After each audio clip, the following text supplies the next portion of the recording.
listening in the chat, welcome one and all to the 12, our brand new long-term campaign here on Javelin Entertainment. This will be our very first completely live stream campaign on this channel with video. We have a great cast with incredibly unique arrangement of characters, and we can't wait to get into things. But first, we've got to work out some technical details while we get all the cameras set up, while we get things adjusted. So please bear with us as we go through that. If you don't know anything about this game, we're about to watch a quick trailer to kind of kick things off, and we'll do a bit of tech prep after that and answering any questions from the chat, as well as giving an opportunity for all of these wonderful players who haven't necessarily played before together to get to know each other. So let's go ahead and launch things off with the Legacy of Lazar.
All right, this is why we do test runs, because the trailer system audio isn't coming through. This should hopefully be fixed. Let's try this again.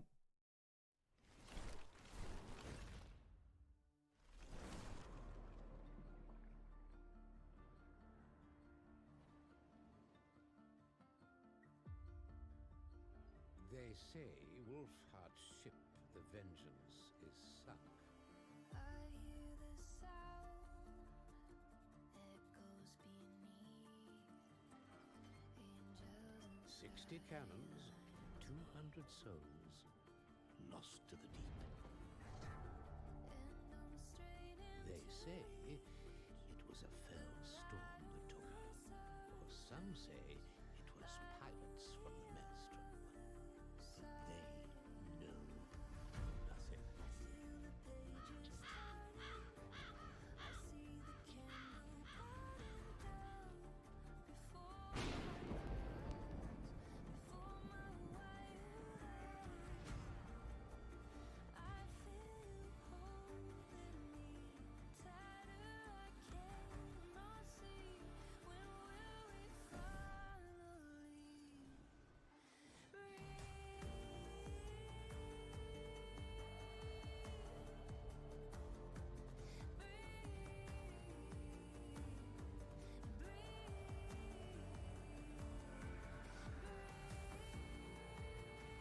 We have the map.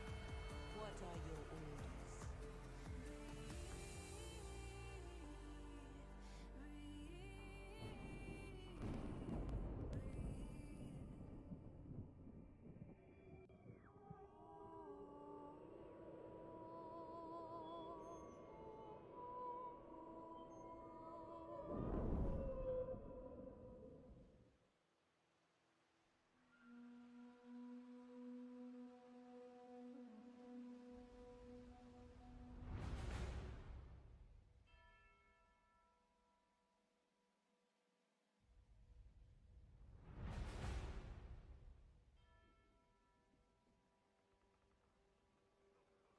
The king and his men stole the queen from her bed. Bound her in her bones. Society has rules. It decides where you belong and what you're worth.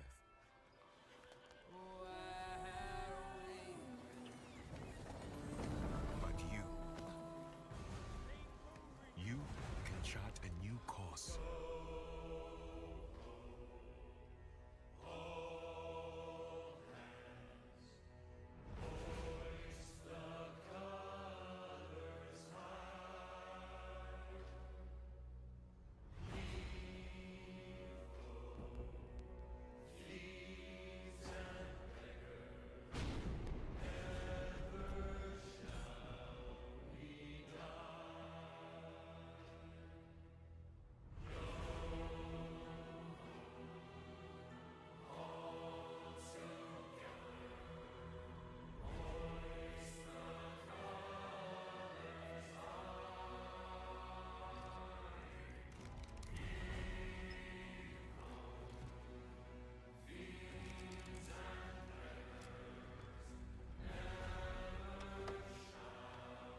First come, first served. It was dog eat dog. We became kings, queens, lords, and masters of our own new worlds. Fortunes poured down on us. It ain't about the money. It ain't all about the money.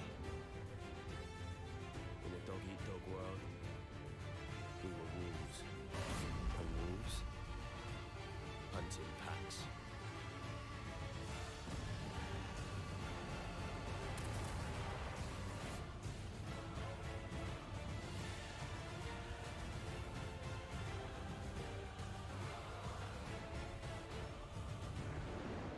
We were alone at the top of the food chain.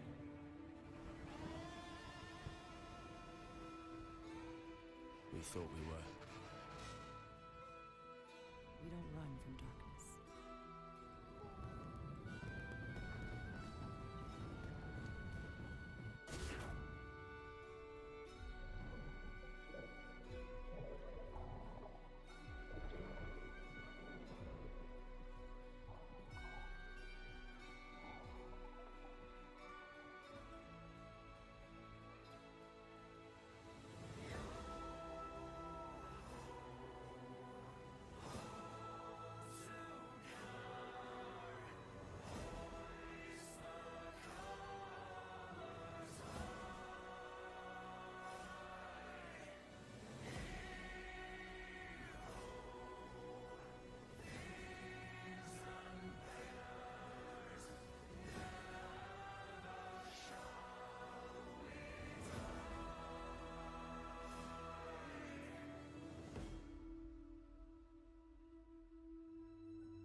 Alrighty. Well, so if you haven't seen that before, I try to put out some sweet trailers for everybody on usually before we start all of our games. So that is the most recent one that came out for this. And so it's super cool. We should check it out. But yeah, for now, I'm gonna try and set up all of these video sources in the next half hour so that we can get started on time. And hopefully have video up and working by then, but I'm already running into issues with my webcam, so this is why we do this. But in the meantime, all of you guys can chat, get to know each other. We should all be coming through live on the YouTube broadcast. So if you're in chat or if you're listening in, please confirm that you guys can hear everybody else talking, but that should be coming through already. So yeah, guys, help me out here and fill in the next 30 minutes. I'll try and chime in if there's any questions for me. But otherwise, I'm going to be setting up these cameras. I'm seeing all the cameras turn on and like the computer monitors washing out everyone's faces as the camera slowly adjusts. That's actually everybody just getting flashbanged. This is why we got to fade into the cameras after they're already there.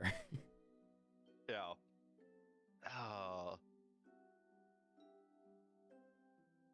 I love playing D&D on 3 monitors. Oh, it's amazing, isn't it? Oh yeah. Except then you have what I'm doing here, where your camera's here, and then it looks like you're looking way over there, and then way over wait there. till I start Everybody's like, taking "What the hell notes are you because doing?" my notebook is over here. I gotta say, pirate shit gets me so hype. Right? Yeah. Yar, Plus, matey. Clyde does not have a pair of sea legs on him. Let's reach the character topics here. Does anybody have proficiency in water vessels? No, land vessels Here, man. specifically. Hey, so we have some captains. Fist bump. I'm ready to go sailing, guys. Perfect. Hell yeah. I So we've got think a like a chauffeur. rock. So We have a chauffeur, so some land vehicles. We've got 2 captains. This is going to be interesting. I sink like a rock, so I should not be placed in the water. It's literally part of my background story. Alright, time to get some Yeah. magical floaties. I mean, it's basically how our characters met, and then I tried to pick him up, and I'm like, oh, you weigh way too much for me to drag out of the water. Sheep water. So water walking's on the list, looks like. How many clerics do we have? Because we None. need 2 for the Friday night. Yeah, that would be a solid 0. We have none. Lovely. So I will need say mine clerics. is a very, very minor healer. Very minor. I have some Wait, healing is as that the the monk? bard, but not It is hard. a monk. Are you the healing monk? Way of mercy. I'm not going to heal you Oh, if I you love get that. hurt, but if you die, I'll bring you up. There you go. I super love the mercy monk. You get to punch I'm people to excited. make them feel better. It's the I'm so epitome of like excited. someone's unconscious on the ground and you slap them awake. Really Yeah, great. we don't have any primary healers from the sound of it. I think we've got 3, like, kind of healers. Like, they can Alright. heal, Yeah, but they're we not have- healers. Well, It sounds first like one we to have a lot die, of bring in a life cleric. I mean, I do love clerics, but it sounds like we have a lot of half healers or partial healers. So I Yeah, think we we'll might be able to okay. move it around. I'm a healing rogue, it's fine. There's going to be a lot of hanging out of death's door, I see. Dash as a Healing bonus action rogue. with a healing potion makes for a great healer. We just like to live on the edge. That's all. Now we just need one of those beer hats that just has healing potions in it. Exactly. That's all we need. Yeah. We've got I mean, Make I it said period there appropriate, was make it Viking Standard horns. in the adventurer kit, to be honest. we've got artificers. They can draw. They got duct tape. We can figure this out. We can figure out tubing. My character is going to be a tank, so I should hopefully not need too much healing. I think the also- definition of a tank is the person who needs the most healing. It's the one that can mitigate the most damage. I don't know, because Veta, my armor artificer, doesn't really take a lot of damage, because who takes a lot of damage when you have 31 AC? Someone's subjected to dex saves. Yeah, well, okay, I'll give you that one. That's how you kill a character. Oh, high AC, dex saves. How to Repeated put the fireballs. how to put the fear of the pantheon of gods into a high AC monster. Yeah. Wisdom save. But artificers, so that if they fail, they can just add a plus, what is it, 5 now? That Zeta has? Flash of Genius, yeah. Yeah. Flash of Genius is nice. And Or then level just hang 20 out when next, they- What is that? and then you bonus hang to, out like, next 7? to the paladin, and then you get another plus 5, and you say, I'll never fail anything. So once we have our artificer hit level 7, we should be good potentially. I think there's like two Artificers. artificers out there. Yeah. There are If we 2. ever get there. Yeah. Dead before session 2. Let's go for No, it. nobody died before level 7. Alright. We have to survive until 3rd level spells. So what is everyone playing then, if you don't mind saying beforehand? A non-horny bard. The proper bard. But yes, a bard. Full support bard too. So hopefully this is someone gonna can be actually hit something. Hopefully someone's playing damage because I'm playing a support artificer. All right, playing, everyone support each other. just- We'll get through Yeah. this. Yep. The power We're just of gonna friendship. hold We're- hands and sing kumbaya until people die. Power of friendship. Everyone gets cutting words. And We're gonna support each other until we like morph into Voltron. I was thinking an epic rap battle. We Oh, all that's we when all you get need cutting 5 words. artificers, and then you just do Voltron. Yes. It's on like Donkey Kong now. Okay, I'm moving the cameras over to the center screen so I'm not doing this the entire time. I did try to convince some people to play Ganazis because me and Colleen are both Ganazis. We can get He all 4, tried. we could be Power Rangers. He did. It was a hard no. I'm sorry. I wanted my tiny little bard. That's what I wanted. You can play small Ganazis in the Monsters of the Multiverse. You can be a small Ganazi. I'm a small Ganazi. Great.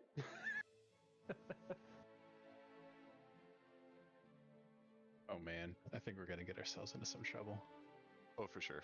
That's the best way to play, though. If you're not getting in trouble, you're not doing it right. Without 2 clerics, though, we will actually be like a little more shy of combat and trying to get away instead of just full board to the abyss. Yeah, that's how Clyde's gonna be. Period. So. What do you mean the consequences of my actions? It's gonna be a little different not being a life cleric, because I'm so used to just like, oh, you need healing? Here, let me bring you back to life. Full health, go! You're missing an arm? Not a problem, give me an hour. It is gonna be weird switching from a druid to a bard, because I don't just get to switch out my spells. It's annoying as hell. I went from a cleric to a druid, so I didn't have to have that problem. Yeah. But here's the benefit, though. Your sheet doesn't take 10 years to load when you click on it. That's oh wait, fine. so that if was you're a half druid, the you are fun. main heals. No, Druids not can in be this. main Not heals. main heals. Not in this game. That's in my game with Nick. I'm a bard in this one. You're off heals then. Yeah, I took healing word, so if you die, I'll bring you up. Wake Yeah. up. But you probably shouldn't die frequently because you get those detriments when you die. Yeah, oops. Oh yeah, crud. Did we ever get Actually, something that's that a- explained that? Because I saw a That's lot a of things that will be released later, and I have no idea. I saw Yeah. the new feats list, but I don't know how feats work. Yeah, so Where was the new feats list? 'Cause I didn't see. no, it was just a real quick preview because I am a lot busier over the past few months with a family now than I thought I was going to Ooh, be, yes, because I didn't know that nerds got families. They don't. You're no longer a nerd. Your nerd card has been revoked. All No. nerds have to grow up. I know, but yeah, so the enhancement suite has been very a lot more extensive than I thought, and Austin and David have been amazing in trying to help me out with that, but I am still a little bit behind. Luckily, it shouldn't much matter. We helped with 3 of the 50 trees. Details. And inside those, only like 2 or 3 boxes. Oh, were those the ones that seemed a little more filled out? Because I opened a couple and I was like, ah. So No, not we this did one. tackle the ones that weren't as filled out. Okay. Yeah, but so the feats aren't in today, but I don't think what we're doing today is going to be mostly exposition, setting up the campaign. Again, we're probably only going to be playing for roughly an hour and a half, give or take, today. That'll establish things. It'll get the plot set, and we'll be rolling a little bit of dice, but we shouldn't be getting into any thick combats that require a lot of feats or a lot of weapon rolls, things like that. Most of it will be more storytelling-esque to set the scene. I know that's not ideal. Again, I wanted to have this stuff all out beforehand, but we're gonna have to be a little bit flexible because That's just how life happens. yeah, Yeah. it's how it goes. What about the critical injury thing? Because I'm curious about that too. So we're probably there is a critical injury table in the DM's guide. We're probably just gonna start with that because I do want to. The goal is that we are making as few changes as necessary to the core rules. So that's kind of the goal, is to do that. But if we are not able to have that work out as well as we want, then we can always adjust and add to that. So there are the weapons that I'm putting the finishing touches on, the feats, and then those critical hit tables, and those are the 3 things that are still outstanding. Luckily, those are the 3 least important things for today, but I do realize that those are overdue, and so those will be coming out here shortly and will be published with the beta version of the enhancement suite whenever that happens. Until then, we will improvise and we'll fly by the seat of our pants, as is D&D in a nutshell. Mm-hmm. As it's really supposed to be. But we'll figure it out. We have to try to not kill each other first. Ooh, that's... I don't know if I agree. Too much to ask? I mean, Hopefully we'll get along. just to turn his plans upside down and us not needing our feats and stuff. Just self TPK. Let's go. 1 survivor. Session 1, we get the introduction. We all commit seppuku. Battle Royale. And then another campaign right now, and like the character personalities, there is so much PvP. It's like No, it is first only the monster. sorcerer. The sorcerer is the problem. Everyone else is fine. I don't know. I think our wizard is causing problems now. The sorcerer has chilled out since the talking sword is no longer messing with his brain, but the wizard's a problem. You know, those Is this talking the same swords. crotchety old grandpa? Is this the same crotchety old grandpa wizard? Oh, no, Nicholas isn't the wizard in this campaign. I think that's a different campaign because I don't think there's a lot of PvP in the campaign I'm in. We don't usually kill each other. We just get in situations where we should die. Yeah, you don't kill each other because Karnak's left. It would have been fine. Half of you were going to die if he stayed.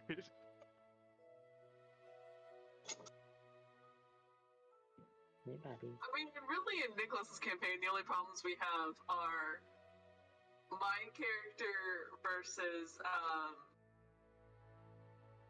I'm blanking on his name. Oh, Balthazar. Yeah. Well, okay, no, it was funny because another player and I, we switched characters at the same time, and my new character would have liked his old character, and my old character would have been fine with his new character, but we both got new characters, and our new characters hate each other just like the old characters hated each other. So the party dynamic stayed the exact same. Nothing new. There can be no change in D&D. Stability. Oh, we have a new camera that just popped up, but is still blank. Yeah, it'll probably be blank. Apparently, I can't have my camera go to two different things at the same time. Sounds like you need two different cameras. Ooh. Actually, that's a fair...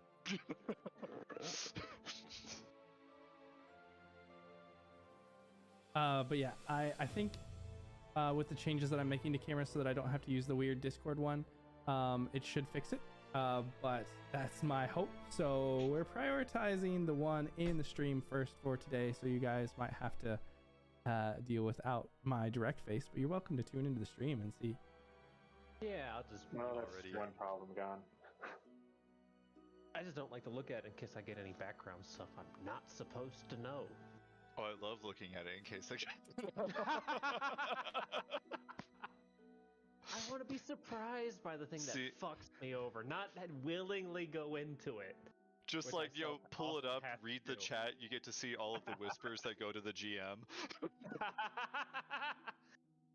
Oh, that's what that motherfucker's gonna do.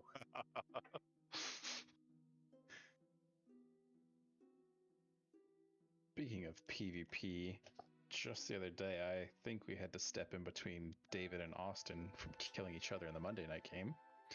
It was interesting. Okay, what do you mean killing each other? I don't do damage. I frequently mean Austin killing you, which is kind of par for the course. Like, I can teleport 4 times and then he's got me.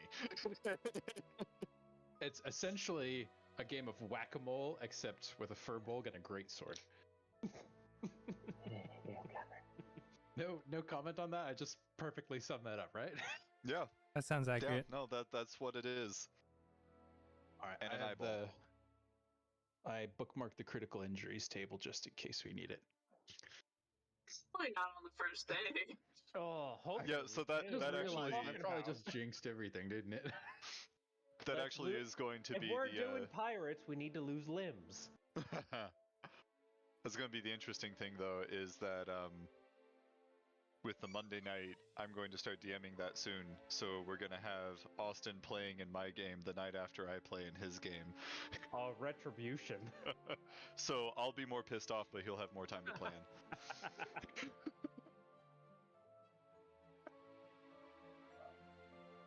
Fury.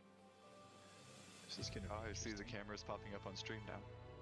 Yeah, see me, I'm a little... Whoops, they're definitely not supposed to, but apparently I didn't copy that correctly.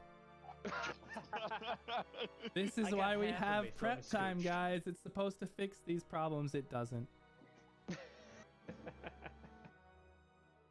Yeah, and with... It's a lot more to it with cameras now.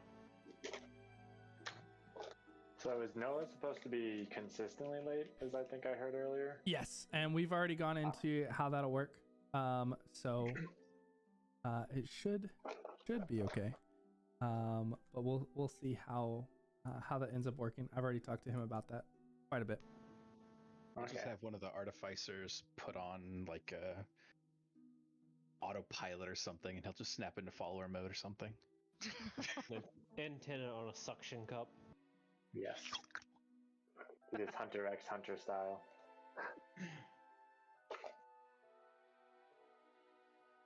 Looks like we do have a camera that's cut in half over there. That would be me. That's because we're supposed to have 9 cameras, but we only have 8 right now.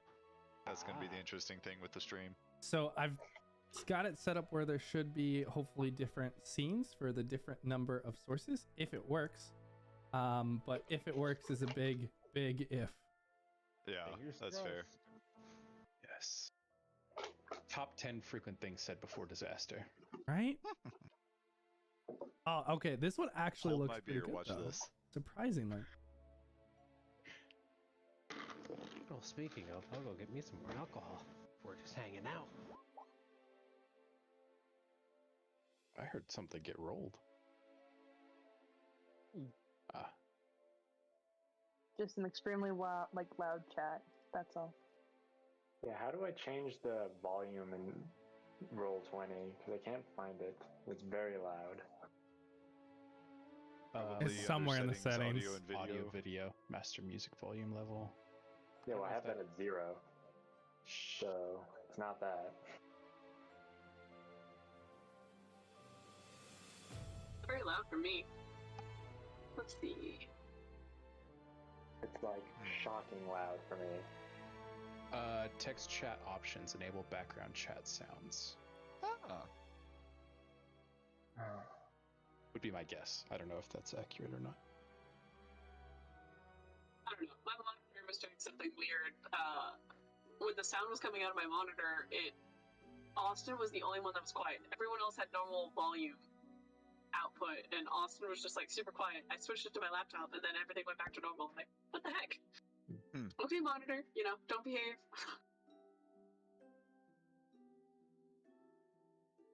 It didn't beep when I typed something, but I don't know if it's just me. Here, let's see. Roll 1d20. It's quiet. 1d29. Wow. A natural 29. Isn't that the... Oh, man. Damn. You ruined it. We've lost the you just burned all our luck. We'll never see that roll again. Sorry, beautiful people. It's all downhill from here. Well, I haven't seen a 29 in D&D in a while. Off of Nat a D100. 29. Yes. I may have a D30, actually. I really want to see a 29-sided dice now. Sam, do you have a camera, or are you going through Breeze?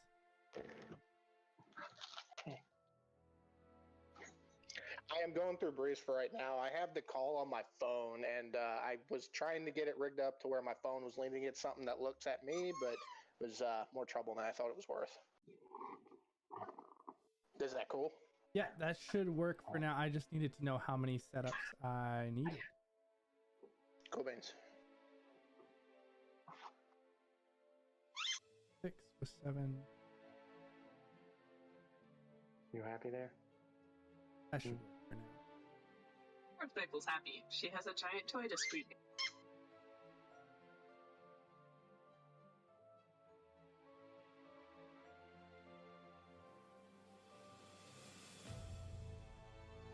So, if my count is right, we've got 2 artificers, a rogue, a monk, a bard. Yes, the bard. So that's 2 5. fighters and a druid. We have 2 fighters? I think so. Yeah, Sam's like a fighter, right? We're gonna have to just pump those fighters up. Yeah. Do we have anybody who's taking meta magic for haste? Yeah, twin spell haste. That's the win. Just invest Or a enlarge. lot of I would haste rather potions. enlarge. I can get so big. It's gonna be great. This is... Or we can cast enlarge on the, Keep that for your wife. halfling and just make them regular. I'm gonna ignore that one. That's wise. Do we have a I see in Discord we have a whisper room. Do we have a timeout room? That I mean, we could might just label like David's horny special jail. channel. That really might be what it ends up being. Yeah, no, druids don't get haste, but I think artificers do. I believe they do. Except for it's a 3rd level spell, so it'll be late in the game. Yeah, it'll be a little later that they get it. Yeah, we just don't get 3rd level until 9th character level. Yeah. I got other cool spells. Yeah, battlefield control. Yeah. Gonna be interesting. Yeah, we're an interesting party makeup.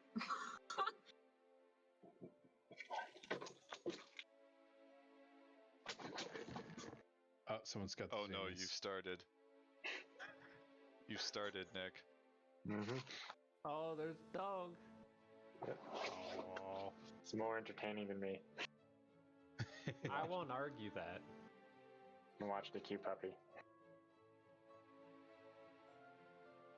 See, Adam, that's what you need to add to your collection is a dog. No, I have so many things. A dog is way too mainstream. I've got the tarantulas over there. I've got the reptiles down there. I've got a cat right here. That's normal, right? She acts like a dog. I take her on walks. Hey, don't give me sass.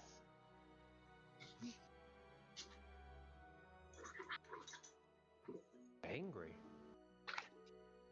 This is Maple's normal run outside time, but we're playing D&D instead. Luna doesn't know what to do. I'm just sitting here talking to people, not paying attention to her. First of all, how dare you? The worst thing to do. And I haven't fed them yet, and I won't feed them. So they're gonna get Well, me it more and more was fat. nice meeting you. It was nice knowing you. You might as well just That's sign your fine. death certificate. Christine will feed them, and then they'll love her all the more for it. They already come to me as soon as like 6 o'clock hits.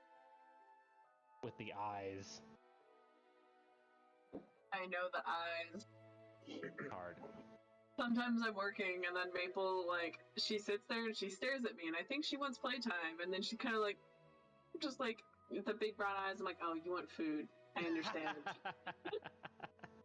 Yep. You also want playtime, but first you want food. It doesn't... I have so many animals, they all just want food. That's all they care about. Mm-hmm. It doesn't matter how smart the animal is, food is definitely the end goal. You're just a very tall... It's just if they recognize me as who gives the food. Give her a food. Like with tarantulas, they don't care. They're never going to recognize me. You have to make do and work around the tarantula. But some lizards definitely notice and recognize, and turtles definitely do.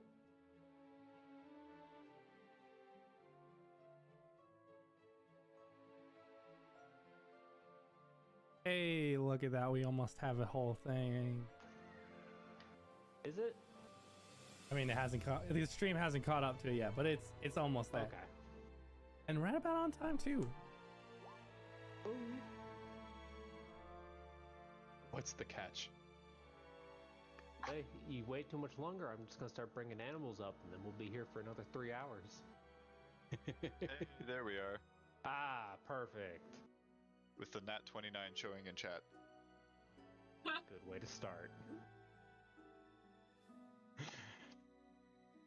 We should normalize just asking for the most ridiculous die rolls when we DM. Yeah, roll me a D14. Sure, why not? Plus what? Careful what you wish for. Plus something with a decimal point. Yeah, plus 3.35. That hurts my soul. Plus your pi modifier. Did you hear the resignation in his voice? That hurts my soul. Roll me a D73.2. Ask and you shall receive. Oh, there was an error with your formula. Yeah. Yep. A 1. Wait. I think it just had enough of your nonsense and said, yeah, you get a 1. Yeah, I don't think decimal points work. Well, now we know how to force a 1 if we want a nat 1. Just, yeah, D73 works. If we had a cleric and you roll D100 to get divine intervention, just roll a D100.00001 and just bam, 1. Who knew? Coincidence. Yeah. Now we just need to find the formula to make it always roll a 20. No, that'd be too easy. Only Here's how you DMs sneak get it that past. code. No, wait, hang on. I have to put a 1 in front of it, apparently. It's called I rolled a real dice. It was a 20, I swear.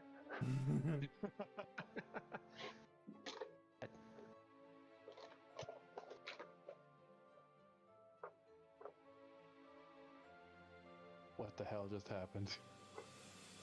No, but we have a plus sign. So 0 plus equals 1, I guess.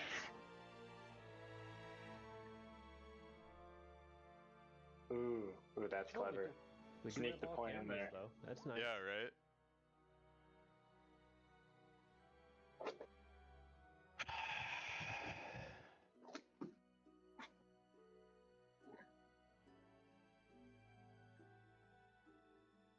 Oh man.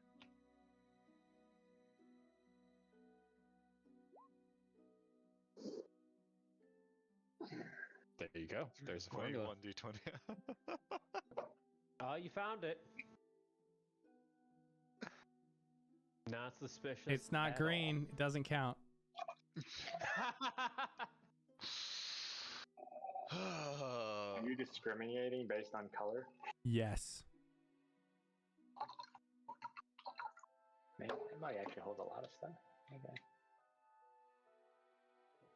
Not gonna lie though, in Noah's campaign, happiest time I've ever rolled a 1 in my life. It was a divine intervention, and I got a 1. I was like, yes! That That was beautiful so... red. Man. that was something else. I was sitting back. I wasn't in the chat. I was just watching on Twitch, and I was going like, I'm gonna let him sweat for a little bit that I'm not coming back. And then I've got like a half hour to play with this, and then out of the gate you're like, bam! She comes back right fucking now. Oh, that's how it goes, isn't it? It's a great moment. It was a great moment. I was downstairs getting a drink. I was like scrambling. I'm getting everything set up, going. shit, I gotta be ready. I've played a cleric for like 5 years. Divine intervention has not worked once for me. Oh. Actually, the worst. Oh, that's so sad. So, my cleric, I actually have a pretty good track record with divine intervention because my cleric hated their god. So of the times I've used divine intervention, I've done it 4 times. It's worked twice. Because 3 of those were to accomplish 1 goal, and it was to give Austin's character his legs back. Because we were low game and we didn't have regeneration. Yeah, and he's still pretending to be in a wheelchair. Yeah, Austin. Wow. Oh, milking that pity. Oh, that character was made to milk things. So to speak. I'm glad you got that. Thank you.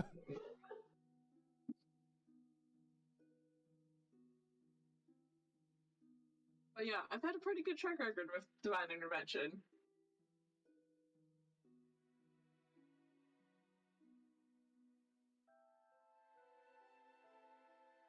A little jealous. 50% success rate on a 10 to 20% chance of success. Hey, take what you can get, man. Take what you can get. Actually, technically on a like 10 to 18% chance of success because you never used it at level 19 or 20. Yeah, and at 20 you can just auto win, so... Yeah. Because clerics weren't good enough. Yeah. I was like, we'll just deal with 1 disaster every week. From the comfort of my couch. Oh, another Trask is released? I'll deal with it tomorrow. I wish the trash was gone. Hard day's work. Where's my reward? Yeah, see, here's the thing though, is that my cleric didn't ever want to use it or ask for help, so therefore when I asked for help, it was important. That's why I worked for you and not for him. Yeah. Your god knew you would stay around whether or not they helped. So I already got this man in the bag. I don't need to do shit. Paylor, please. It's a test of your faith. Paylor straight up was just like, Bet. oh man. Oh, God that just shows up to tell you no. Not even just no, like lean in, lips on the mic. No. No.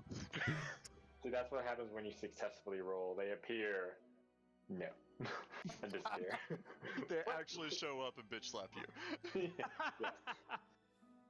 Church bells Slap chime. you, and then they casually wipe away the problem, but you had to get bitch slapped. Church No, they bells wipe away the chime. problem using you as a mop. In the slap, Breaks through the they clouds. hear everything. Angels descend down and hand you a piece of parchment, and on it is just a fucking.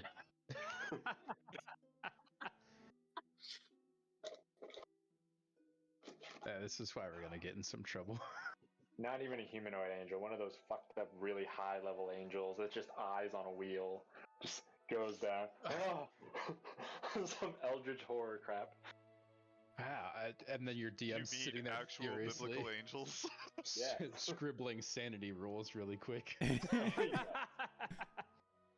Which, by the way, keep away from Austin and his sanity. I have a lack couple thereof. versions of insanity rules I'm looking through. Danger. Although I guess I'm the most recent offender of the sanity rule, huh? Yeah, that is a. I never even have touched sanity, to be honest. Oh, it went so well in Nicholas's game. Had someone roll on the insanity table, insatiable So need unhappy. for booze. I'm And so he was already a unhappy. drunk monk. Two characters. Two characters in my game got insanity. One of them, whose character was addicted to alcohol, rolled "you're addicted to alcohol." I'm like, what?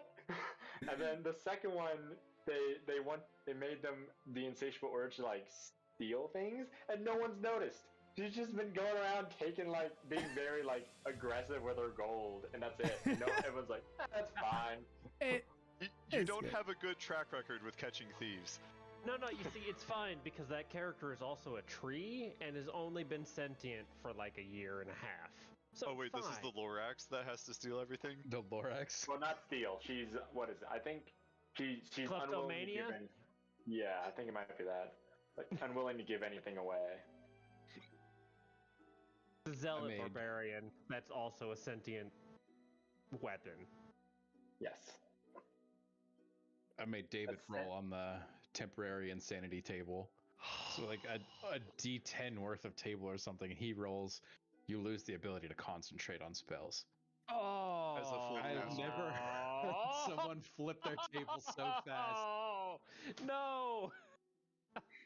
As a full caster with no damage spells. 18th level, yeah. Retire. Because I think it was. And then our other cleric rolled it as well. Yeah. It was it the cleric or the wizard? It was the cleric. It was Zephyr. Rolled it. Yeah.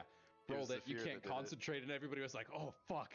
David goes, "I want to roll anything but that." Fucking bam! Rolls exactly that. Yep. And it's like, oh god, you're gonna hate me. Don't roll a 6 on the D10, whatever you do. Shit. Manifest it.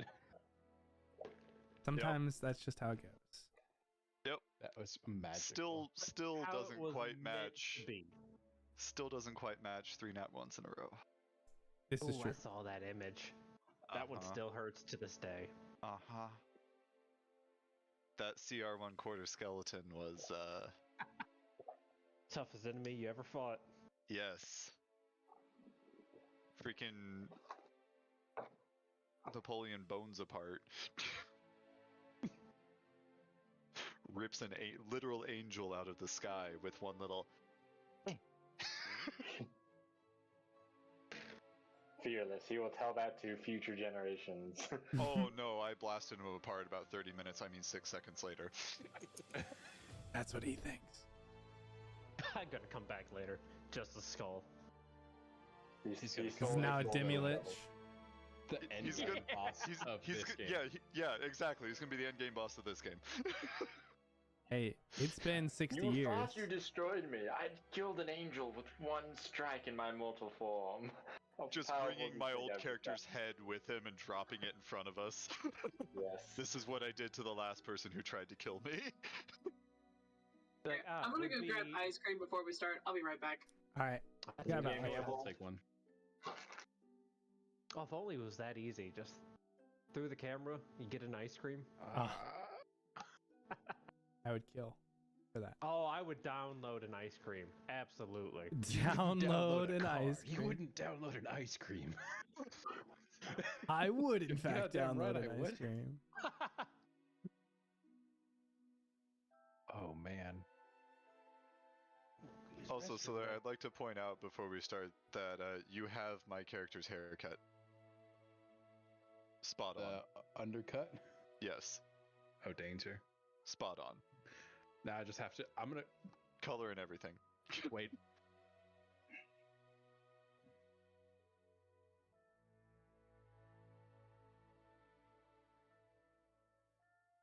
The edgy hat that you have for your art.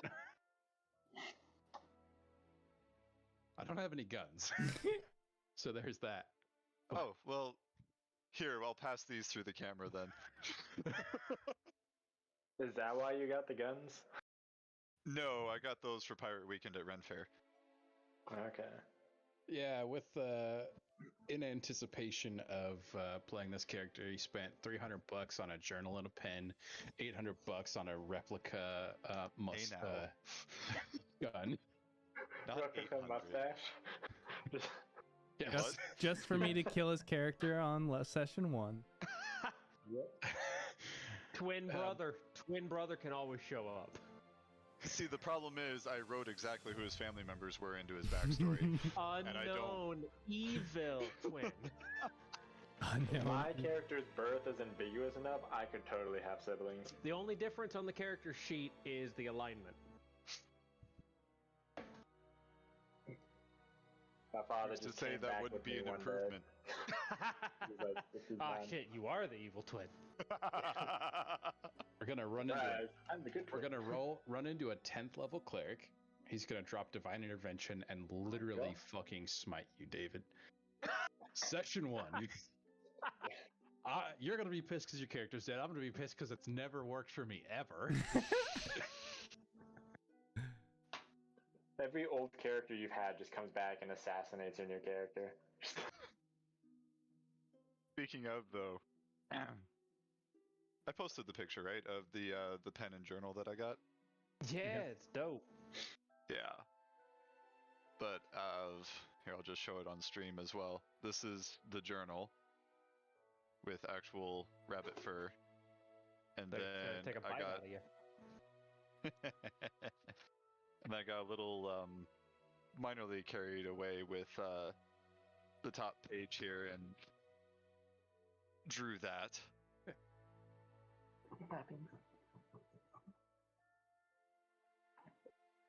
But let's see. Well, let me get this situated People, again. you want everyone to see you. You can be on the stream, huh, little girls? Yeah. And then here is the pen. Manufraction. Mm-hmm. Beautiful pen. Yeah. Little popper. With actually like Oh, no, don't want to a stand dragon on it for. Hang on. I can tell it's a dragon, but the detail is hard to make out. Yeah. Let me see if I can It's get the. probably focused on you. Oh yeah, no, it's a manual focus camera. Never mind. Yeah, danger. I also got a notebook, but it doesn't look as cool, but it's... got the I went dragon on the overboard. front. I went very overboard. And it's got an eye on the back, because dragon eyeballs. Nice. I was looking at one like Words. that, and then I made the mistake of looking on Etsy. Ooh, Etsy's dangerous. They always have cool stuff. We got a coat hanger that's dragon claws coming out of the wall. Supposed to arrive this week.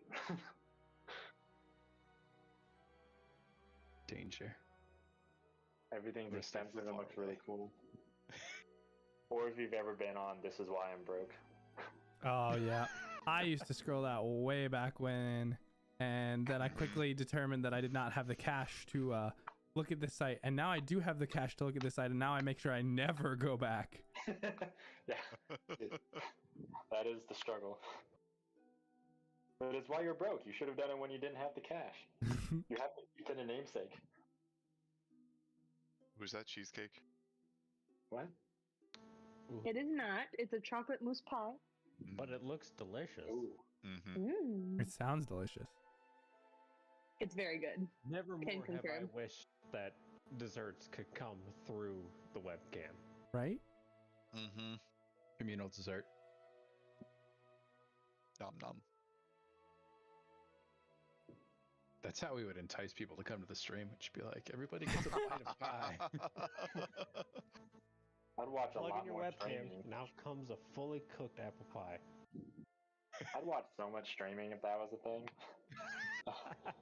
Just have it all 24/7. See who's giving away the free food. Yeah, just figure out my day plan for who's giving me food. Think of all the money I'd save on grocery bills. Car insurance. Oh, the Food Network will be so different. Ooh, I might actually watch the Food Network. I just noticed looking at everyone's names in Roll20, we have 4 single-syllable names. Because they're easy. Yeah, but I'm just imagining like the mom with multiple kids, like with one of them in trouble and goes through the whole. Clyde, get quartz. My family, their names are A, B, C in the backstory. That is my character's nickname. My character's name is Zindri Vosam. I'm not gonna say that. Bless you. Oh yeah, that's why my nickname is Quit. I found an old Highland name because I thought it was appropriate, and I pronounced it with a German pronunciation. So if you look at it, it doesn't sound like I'm saying it right. Great. But that's why my character's nickname is Quartz. Mine's a shortened version of my character's actual name. So my character's actual name is 2 syllables. Oh, okay. So much better. I went, what's a decent name? Clyde. Clyde is a solid name. Is his last name Dale and his middle initial S? No, would be good. My character looks like green quartz that you find in rocks, so... And looking at all the character, I gotta say, you are all loud-looking people. Yes. All right. I don't know, David. I'm sorry. I'm sorry, but the "Pay Lord give me strength" expression on Solare's face when I made the Clydesdale joke. I don't have pun damage in this game, so... Yet, we might have to implement it. Yeah. That's why I'm getting them all out now before the mechanic is made. Yeah, alternate rule, pun damage, specific to David only. All right, You gotta build it up and then you use it. I think we might actually be ready to go. Is everybody good? I think we've got all the cams set up. I think I've got all my inputs I'm eating good. ice cream. So I'm pretty good. Well, good thing that you're getting introduced first, Nick. Oh god. I'll put my ice cream down. Oh no. Alrighty. Well, we're already live, which is unusual for when I normally start these things. But so welcome everybody. We're gonna get listening to us. Yeah, Yes. people have been. We've been live the I mean, entire time I since don't the know if trailer. anybody's out there And actually looking at you. listening. Let's see. Watching you eat ice cream. How does that make you feel, Nick? It's also recorded and posted on YouTube, so you know. Everybody in YouTube is now going to be When like, you're "God, I going wish I through could have a hard bite of that ice times cream." later, you can look back to when you had ice cream. Yes. When my character was alive and I was eating ice cream. Those were the days. Yep. And then 10 minutes later, none of those things were true anymore. Oh, we could get before and afters. All right. Well, is everybody ready to get started? Very. Cool. All right, then we'll go ahead and start things off. So, once again, welcome everyone to this epic adventure that we have here on Javelin Entertainment. And this is going to be our first session of our next long-term stream. This will be called The 12 and takes place in a homebrewed version of Eberron. If you're not familiar with an Eberron, it is a vastly diverse setting from what most might relate with typical fantasy or Dungeons and Dragons. There's everything from high-flying clockwork contraptions to mystical magic to the dread mists within Sire. Across the main continent of Corvair, we have a number of civilizations, from the elves of the Eldine reaches in the far west to the Five Kingdoms, the human nations that build up the core of the continent, where we haven't seen. We ran a full campaign in that before, and you can catch the last few streams of the Requiem on this channel. You should go check it out. But that's not what we're here to talk about. The Requiem is long by legends at this point, and the Five Kingdoms have faded a little bit from popular culture as the last war has drifted from people's memory. Now, tensions are rising again as we begin to test that strenuous peace that has lasted since the last war.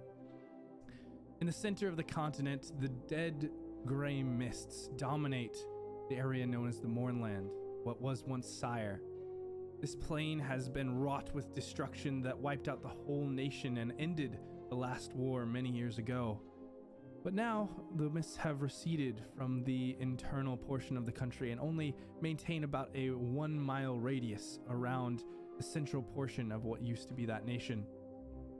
Moving on towards the east, we have the Talenta Plains, where the halfling travelers traverse the deserts and the wide open plains and act as nomads. The Valinar elves are a warlike band that roam and conquer all who come past the edge of the Blade Desert, and the nation of Kubara is new, uprising the frontier. Past the nation of Kubara is an even further frontier, the tall mountains of the Mrorholds where the dwarves lay claim, and past that, principalities, the nations or somewhat territories that were laid claim by the descendants of Lazar, a great hero from long ago, that now are occupied by pirates and sailors and all sorts of aquatic denizens. This entire nation is filled with adventure, and we'll be covering quite a bit of it as we trek across much of the eastern portion of this nation over the next few months and potentially even years as we go on this great adventure. But first, we need to meet our adventurers. And so, we start off in the middle of an Azure Sea. Out in those Lazar principalities is a single one-masted sailboat, crafted by two individuals. One of them on the back seems to be handling most of the duties, calling out different commands and moving lines one way or the other, the tiller held sternly in her hand, and the other, a smaller individual of a bit heavier and stouter build, seems to be running from one side, bow to stern, up and down, climbing all over, and stumbling across himself as he tries to get used to this life on the water, a place that he has never known. So, if we can go ahead, and if our first two characters would like to introduce themselves, and actually, why don't we have Colleen go first? Okay, so my character's name is Cade. She is a Water Ganazi druid. She carries a staff with a glowing crystal on it that projects stars at night, and we'll have a rapier on her one side, and then probably a dagger or two hidden somewhere else. And she is very familiar with the sea. That's where she feels at home, and she picked up a recent companion by dragging him out of the water when he fell through the docks.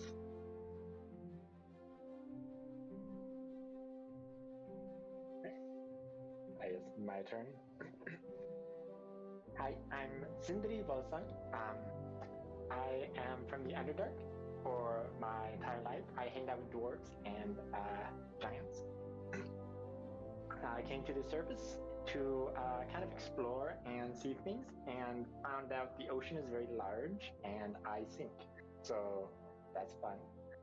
I have a bunch of green cracks along my skin, so the dwarves nicknamed me Quartz because I look like a quartz vein in the rock.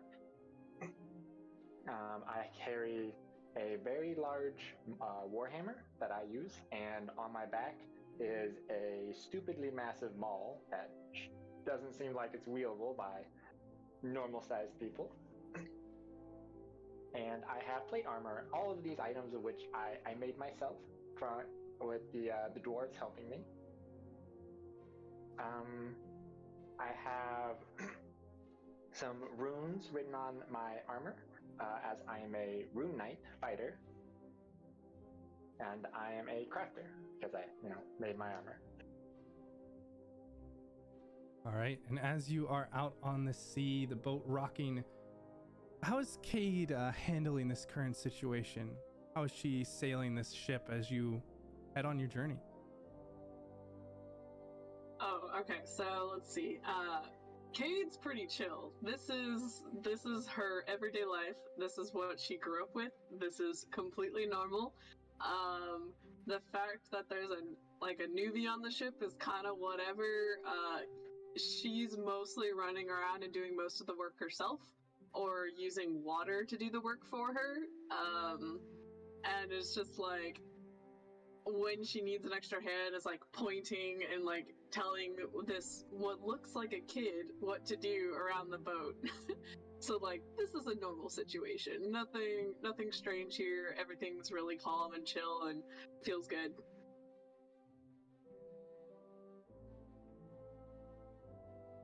All right, so as this ship begins to make its way across the sea, traveling ever further to the south, you all are on your way out of the city of Tantamar, across those Zar principalities, on a journey south. A journey with many different motives of exploration and discovery as you pass through the far strait, headed down to reach, eventually, the city of Cliffscrape, the gateway to the southern nations.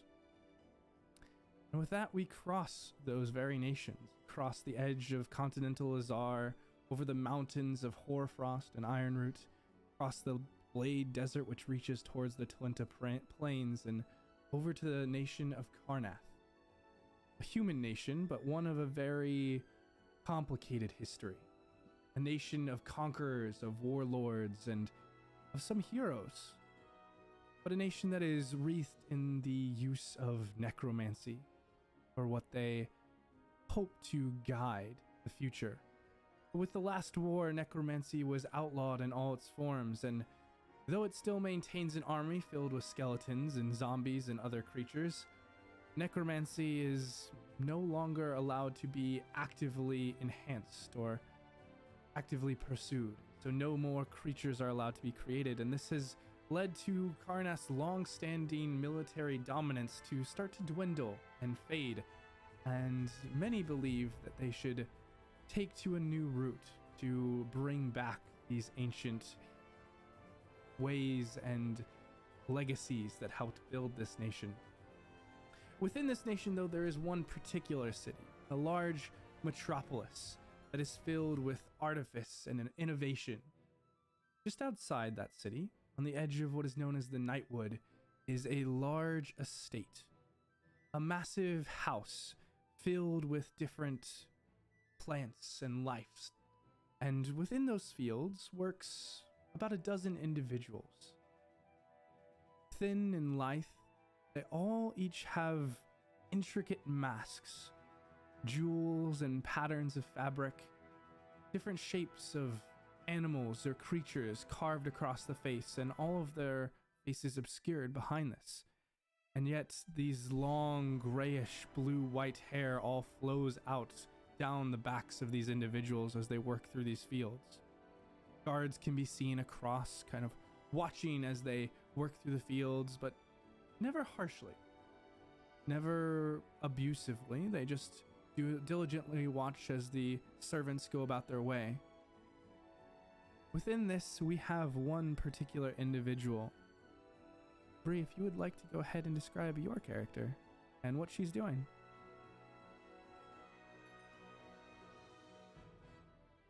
Yeah, dude, I don't even know. Well, meet Jasira. She comes from a place that is a far cry from the material plane, and thus it's a little bright out for her, we'll say. And I lose my earpiece. Super. Yeah, so she had some help, left home, and now she's here, working with others much like her. Her skin is a very pale, almost like some blue and purple undertones, just bright white hair. I believe it's called an inverted bob for people that give a shit. Longer in the front, shorter in the back. She has a couple pieces of jewelry, nothing too ornate right now. And she's working in the fields, just trying to get by. Probably picking up some crops and plotting her way to leave the estate.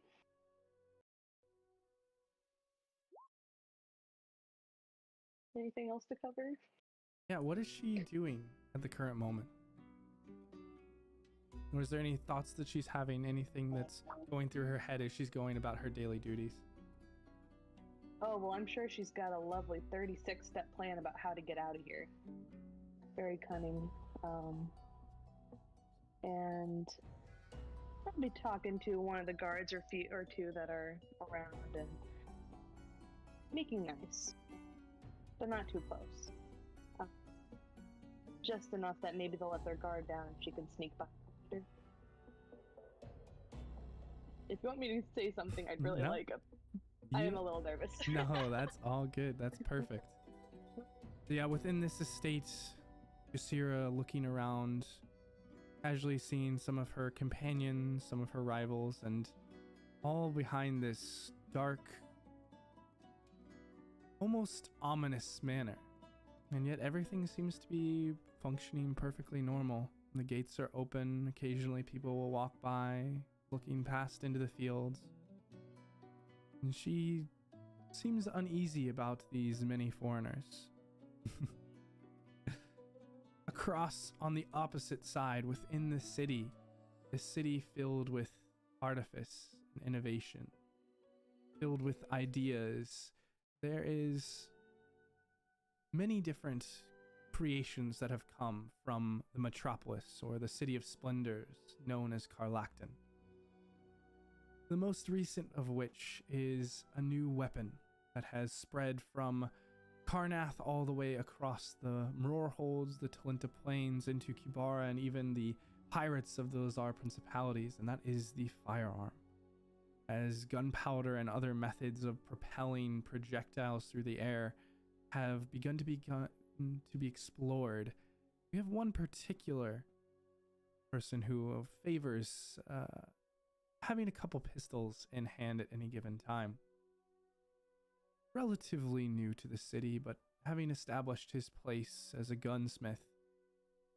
Sam, if you would like to go ahead and introduce your character, what they're doing within the city and what they look like. So, my character is named Gale. He originally came to Carlacton.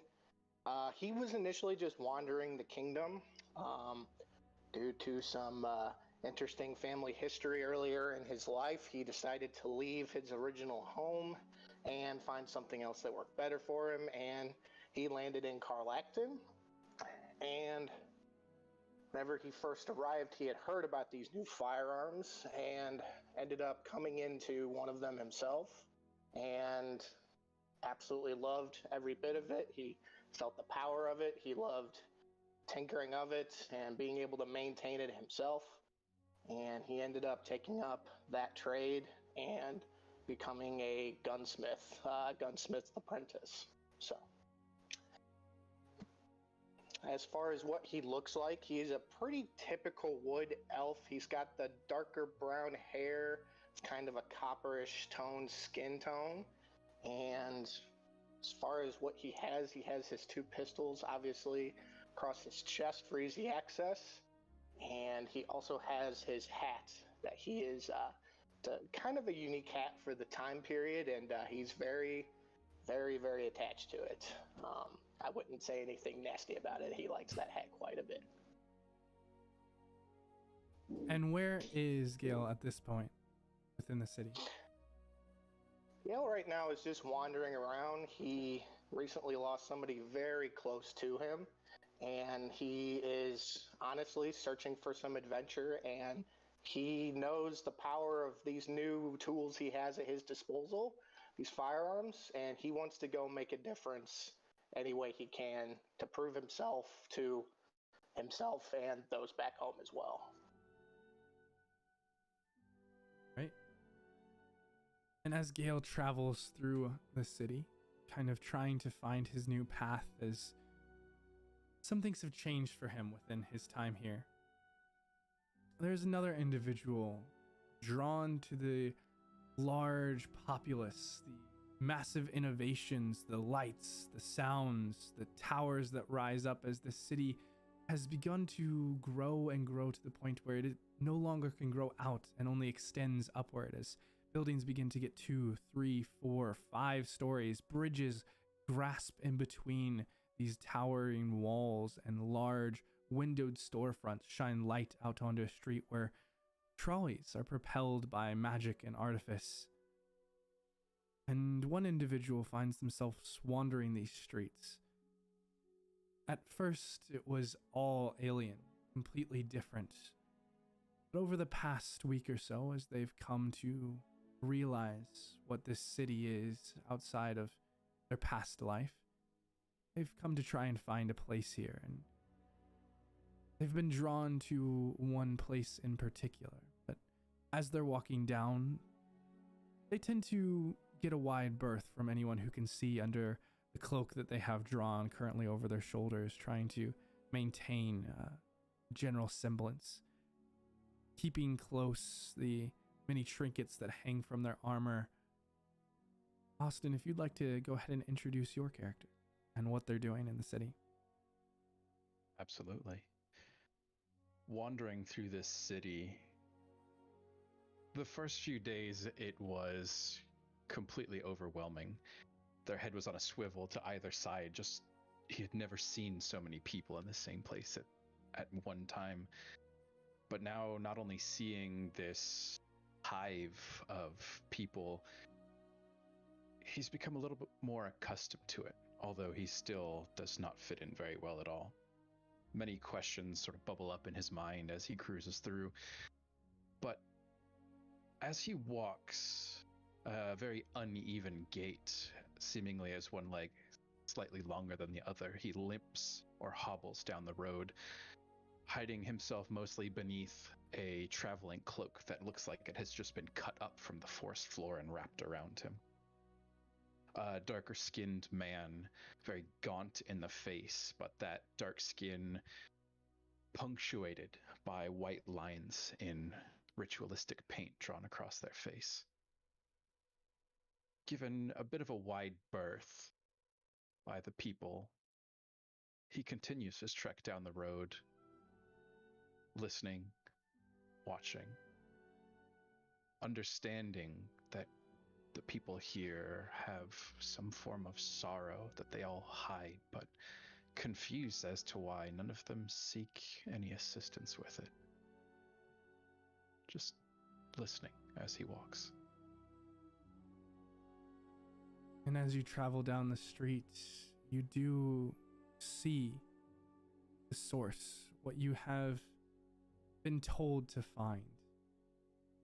Up ahead of you is a large tower that seems to stretch towards the sky. The buildings around it much smaller. This one built of multiple storied arches that grow with large gears and clockwork stretching up the golden side of this massive building. You know that this is the House of Inspired Hands, where many artificers and creators call their home. It is filled with libraries and lore and knowledge, and a good place to start your search for information in this city. If I Meanwhile- may. Yeah. Seeing that he's drawing close to his destination, from beneath the cloak, reaching out, a gnarled hand made partially of wood with what seems like white marbling, porous like bone, reaches over his head, draws the deer skull down over his head, pulls the cloak tight, and quickens his pace. Within the tower, there are multiple people who move back and forth. As priests and artificers alike intermingle in a mixture of a library and what almost could be a blacksmithing guild. There are all sorts of contraptions being made and magic infused into all of them. Standing on one of the ledges, looking down, carefully tinkering with one of the contraptions that they work upon, is a man. His figures are slightly changed, slightly disfigured in a way, but he stays away from most, working away on a long rifle laid out on a table, half the parts pulled and disassembled, and a arcane contraption that seems to glow on either end, a long tube that has various lenses moving over in front of it. David, if you'd like to go ahead and introduce your character. All right. I will attempt the character voice, but it's still pretty shit. All right, work in progress. Roland is not particularly short and not particularly stocky. He wears a long, weathered traveling coat and the tall boots of a man accustomed to getting his feet wet.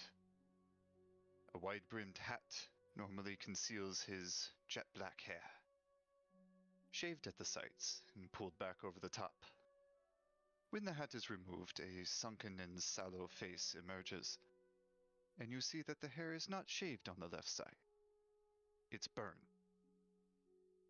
A large and craggy scar covers the side of his face, from the cloudy white eye that the eyelids don't quite close over, back to the cauliflower ear. He's working on, as was stated, a long gun with an involved set of sights, and wears at his side a short sword with a strange hilt.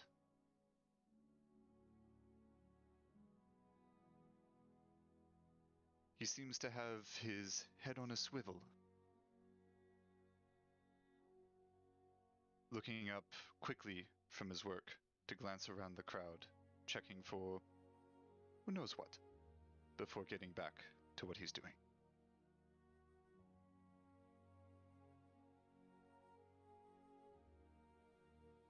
And as you are working on this weapon, you see an individual come through the main door. Typically, people fluctuate to this place multiple times, and it is never unusual to see a new face. But this one catches you apart. It's incredibly noticeable for how drastically different it is, and in a place like this where every artificer has his own brand of wacky, that is saying something indeed. But wrapped in this dark cloak is a figure that has almost bone-like antlers stretching out of the dark, shadowy blackness that just seems to exude as it enters. You're not even sure if it's a humanoid or some sort of creature, and indeed, most people turn to look at it. You see as a priest goes up to question it, but you can't help but take a moment of curiosity as you look and observe this individual. Boko, you are approached by this priest within, as the sounds of building and discussing, the sounds of the city echo through. This man who must be a priest, he seems to have a large amulet across his chest. He's in basic clothes, but his hands are dirty, smothered with smut. His brow is covered in the same from where he must have been wiping it. He holds a hammer in one hand, and in the other is a massive contraption of different interlocking gears. As he looks at you, his voice echoes over in your direction. Excuse me, sir. Can I ask what you're doing here? I haven't seen your face before. A moment of silence. He sort of cocks his head to the side a little bit. He says, I seek something. I require some assistance, please. What are you looking for? The House of Inspired Hands has things for all. Boko sort of shrugs open the cloak a little bit and draws a bone knife from a holster on one side, reaches up to the bandolier and slices the twine holding a small gear. And with this now fully visible, gnarled hand that is seemingly half bark, half bone, but grinds and whines like a mechanism in itself, holds the gear out to this individual. He says, what is it you can tell me about these? Well, we can take a look, I believe. Can you start off with where you found it? Perhaps that might assist. I can have one of our researchers trying to look into it, but please, if you join me up on the upper decks, we have many magnifying glasses that allow us to look at such little things.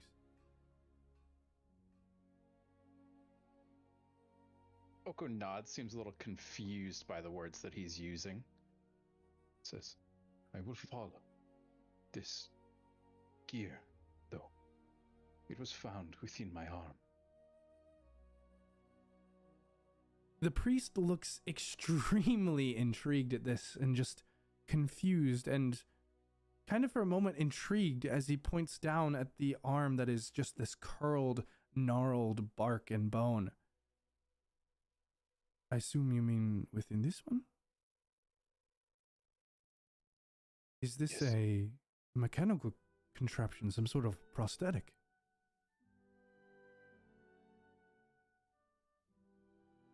Mechanical contraption.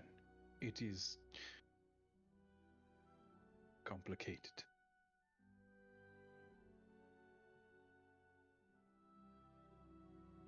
Well, Razors lets that hang there. I'm sure whatever it is, we can find something for you here.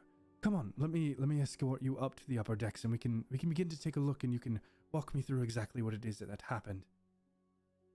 And the priest kind of takes you and begins to guide you, kind of placing a hand on your back as he escorts you up the stairs through these higher decks. And as you look in the interior of this tower, it stretches and stretches up in a spiral, and hanging down is various different knickknacks almost that glisten, various trinkets that move around on their own, some sort of almost creatures made of interlocking gears and metal that fly or crawl.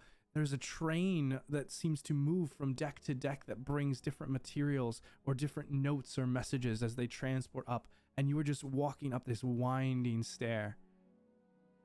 And Roland, as you look at this figure, kind of trying to strain your ears to listen, you see as suddenly he shifts coming up the stairs, headed in your direction. As the priest begins to escort him over, they sit at a table not too far away from you, maybe one or two over, and begin to use these massive magnifying lenses that they have set up at these workbenches, similar to one that you work at, and hold out something on the table, beginning to inspect as the priest and this strange man begin to converse back and forth. Is there anything that you're doing? Just kind of staying a little busy at my workstation, but more moving towards reassembling the rifle, wrapping up my work, cleaning up, and taking as many chances as I can to get a glance over at this strange new person and whatever they brought in, especially what they brought in. He's very interested in new mechanical contraptions. As you are doing this, are you attempting to be subtle about it at all? Or are you just kind of leaning over trying to watch and listen? Subtle. All He right. doesn't want to stand out. Go ahead and roll me first a perception check and then a stealth check. Okay. Normal. Perception. I'm wonderful at this. Oh, that went to GM. I guess stream can see it. It was a 12. It was indeed a 12. And then stealth. Ooh, that's a bit better. 25. Pretty damn good. So, as if leaning back in his chair, Roland begins to kick his feet up on the table and just sort of hums a lively tune to himself, one that echoes from his history on the seas and with the, in the mountains. At the same time, you quickly cast a few glances over, getting used to speaking and looking at the same time. With your experience recently in the city, you've learned to pick up a few things, to pay attention where things seem to be subtle or interesting, to relay them back to potentially interested parties. And as you look over, it's difficult to make out what they're looking at, but you can hear the conversation, picking up on the words that they're saying. The priest seems to be intrigued about this and trying to find out more information. The man is quiet and reserved, but you can hear a voice underneath that exquisite getup that seems low and quiet. The priest calls out once again, "So you've found this gear within your arm. It is a prosthetic, yes? It is crafted? Did you have an amputation? Did you lose the limb? Who made this for you?" And the questions begin to come, not even waiting for an answer, but just in a blurb that roll out and almost seem overwhelming. And Boko seems to have his head tilted skyward and is casting his gaze upward at just this amalgamation of crazy machines. He's not used to so many contraptions and so many mechanisms, and all of them being so potentially clean. And he lets this sort of tide of questions wash against him and waits until there's a lull in it before he just starts to cherry pick things that he wants to answer. And he says, "This was a gear that was placed within my arm. It was infected with something."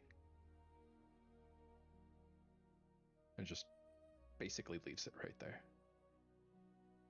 As soon as you mention infected, the priest kind of pulls his hands back and looks a bit confused and begins to whisper a few words, kind of casting a spell. As magic begins to spark from his fingers, you see it attach on to the gear itself as he kind of hovers it nearby and kind of almost horrified, kind of pulls back in a moment and kind of looks over at your direction. "What have you brought here? Who are you?"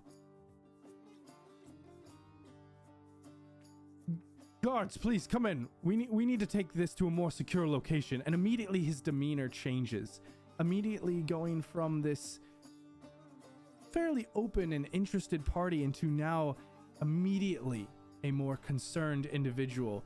He's almost hostile as he treats you and immediately pushes back from the table and looks around as you see two armed individuals, also in similar garb with similar symbols, but these ones with weapons on their side and with armor underneath their cloaks, kind of step up and kind of, one doesn't roughly grasp you, but kind of puts a hand on your shoulder. "Sir, you need to tell us your name and come with us immediately. We need to escort you out to a more safer location." The other one goes up and whispers a few things back and forth with the priest. Boko, do you have any response to this? I have something I'd like to try to do. I don't know how successful I'll be, but So much for no TPK in the first session. yeah. Boko is very confused by how aggressive the people are in this town, especially with how populous it is, and his history with the people here has been very unsavory, but trying to keep himself calm, he simply looks over at the hand that's on his shoulder and will reach one arm out to attempt to recover the gear. If he's allowed, he's not moving threateningly at all. But this hand is actually his right hand. This is a normal hand. It seems to be wrapped completely in bandages. He simply wishes to reach over and pick his gear back up. And you're trying to do this subtly, you said? No. Out in the open with everybody, but he's doing it slowly, so he's not a threat. All right. As you go and begin to check over this gear, you kind of reach out for a moment and slide your hand across the table, and the guard who has his hand on your shoulder just immediately shifts it over and grabs your hand before you can reach the gear. Leave it where it lies, son. We'll figure out what's going on with this. You don't want to get yourself in more trouble. And Roland, is there anything you're doing as you're seeing this happening almost next to you? Yeah, no, he'll have his. I'll kind of gather my gear, rifle kind of cocked up over the arm in a low ready, and just kind of casually glance over and say, any assistance that I can provide? No assistance needed. We've got this under control for now. Please just stay at your station. There's nothing to be alarmed of. Oh, well, you see, I was done with my station. Well, then feel free to go about your business throughout the tower, or be on your way. There's nothing to pay attention to here, just something we need to take a closer look at. And with that, the guard kind of... When guards get called, that's generally something to be paid attention to. And he'll smile and walk away. And with that, the guard kind of looks after you as you walk, Roland, but takes Boko your arm and begins to try and push it down to your side. Are you resisting it all, or just letting this go for now? Boko will allow it to happen, but sort of turns towards the guard and says, "Why do all of you insist on taking things that are mine?" We're not taking it anywhere. You'll be right with it. We just want to know what it is and who you are. And Boko, go ahead and roll me an insight check. Well, that's a GM, but it's a 13. All the GM rolls. No, it's understandable. Technical game. Anyway, as you watch this guard, it's not very difficult to see, especially with the situation, as you're trying to be perceptive and understand these relations, that this guard wasn't around. He doesn't know what's going on or who it is. He's been called and no communication has happened between him. The other guard and the priest are talking back and forth, but this one is just holding you and spouting out whatever it is to try and keep you in line at the moment. But with that, he kind of begins to stand you up and move you away, and you can see as the priest gets something from the other guard, some sort of small container and a brush, and begins to sweep the gear into the container and closes it up and follows behind as you're being led down the stairs of this tower and towards the bottom of the staircase. I'm in danger.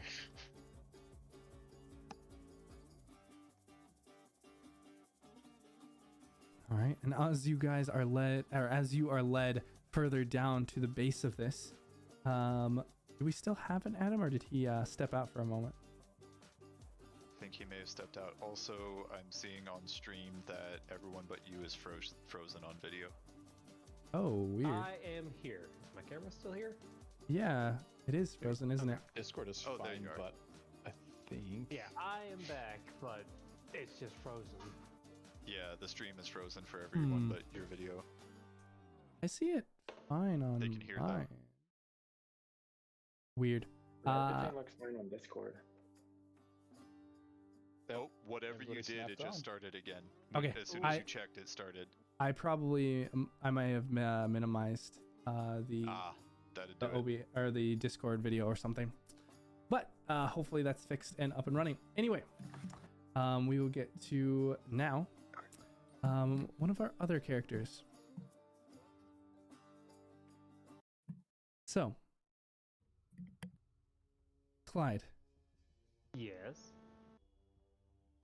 You have the faintest memories of what had happened. What might have happened, what almost seems like a dream. Something from another place, another time. And yet, as you look around you, you see the signs of what it is. You're still within that small chamber, the almost curled hook-like edges of a black carapace-like case surrounding you as you are within this. Is it a chamber? Is it underground, above ground? You're not quite sure at the moment. But you look around and you can see multiple other of these small chambers, almost all of them empty. Your eyes sort of adjust, a bit hazy, a bit blurred, but you can see one other figure across from you. You can see shades of almost yellow-green into the skin or scales of their cheek.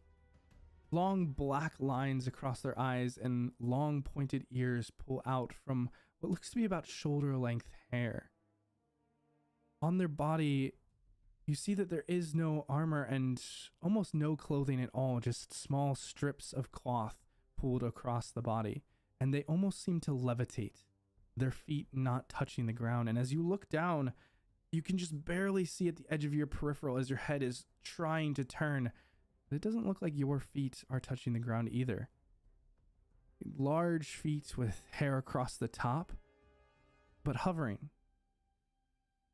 And then you look up higher and your clothes are gone. Your pants aren't there, and you try to feel. It doesn't feel like your tunic or your cloak are there. Your backpack, your equipment, it's all gone. And worse still, the horse. You don't know what happened to them. But as you look around this chamber, you see more and more of the horror stories that you were fed as a child. Across the vast journeys that you made through your years before, you see these other chambers within this hall, and in the center, a large pod. You can feel a slight rumbling around you, but you still are uncertain of where you are and what's going to happen next. This elderly halfling, just suspended in time and space. Back on the estate, Jasira, the sky begins to darken for you as lightning and thunder roll in off the brim, and the guards begin to get closer, pushing you to get as much work done as can be accomplished before the storm finishes. You push as hard as you can, but find yourself not wanting to stand out, but wanting to try to use this as potential opportunity to make your escape. You take your time and try to find the proper opening, proper gain, and this just might be it. Within the city, Gale, you also see as this storm begins to roll in across the city, this darkened clouds, the thunder beginning to build. And that's when you notice something else entirely. A shadow within the clouds, something large, something oblong, and yet these almost shadows streak out from it across the sky. As you look up confused, suddenly a shape begins to take form, and you hear bells in the distance. Warning bells. Signals for the city to go on alert. Just as that happens, this entity breaks through the skyline. This long creature with tendrils that are dozens of feet long begin to stretch and writhe through the clouds as it makes its way across the horizon, breaking out of the dark clouds. As you hear the big bells begin to chime, one of the tendrils reaches down and wraps around a tower and begins to squeeze and crack as the stone shatters, the metal being rent apart as it begins to fall.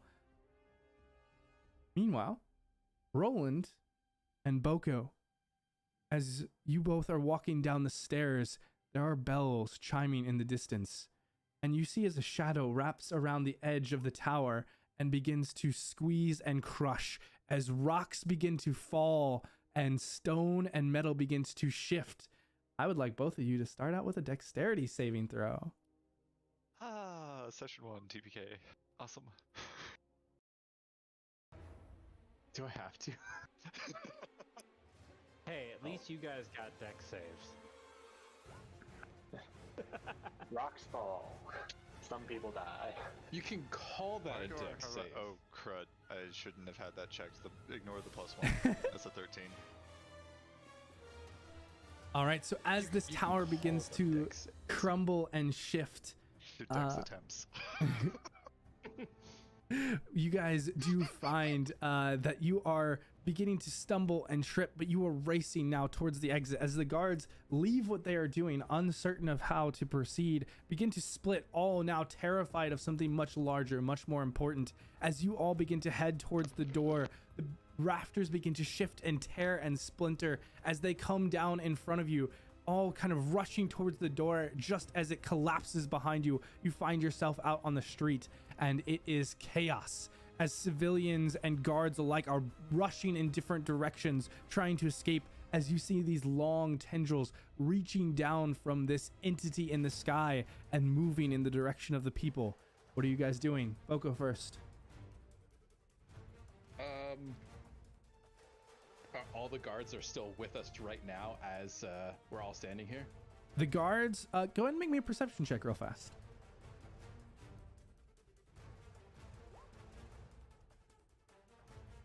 Damn it. You look around, you only see one guard beside you on a quick glance.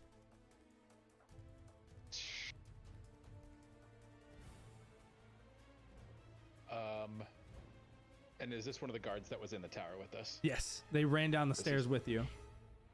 Everyone just trying to head for the exit as the building was collapsing. But my gear's still in there on the table, isn't it?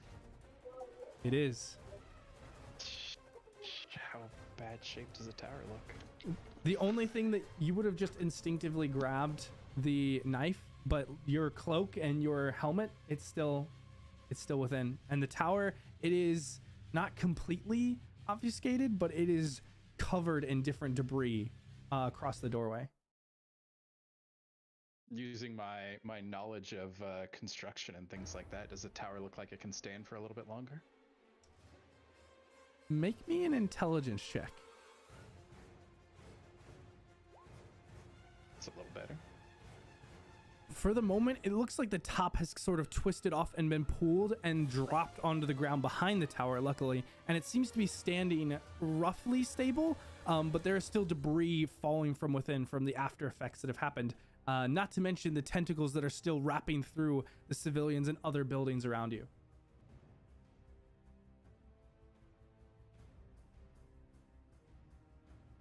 Oh, this is such a bad idea. I'm gonna do it. I'm gonna go back into the tower. I'm gonna break away from this guard and go straight back into the tower. Try to grab the rest of my things and then see if there's anybody else in there. All right, go ahead. And how are you attempting to do this? Are you attempting to climb through the debris or just bust through it? This is gonna be Boko's not very strong. He's gonna be more of a try to find the best way to attack to get through, and then find himself something that he can squeeze through rather than something that he can force himself through. All right, go ahead and roll me that acrobatics check then.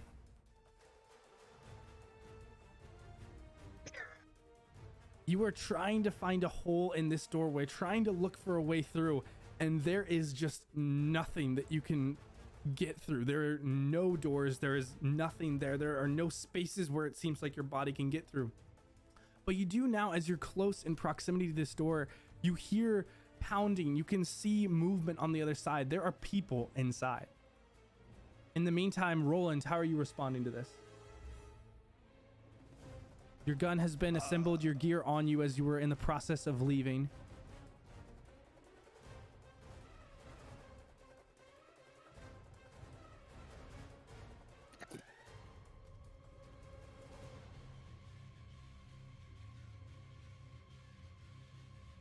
The tower's falling. Everyone's running away screaming. And interesting dude is running back towards the front of the tower. Yep. And there's freaking hentai in the sky. More or less.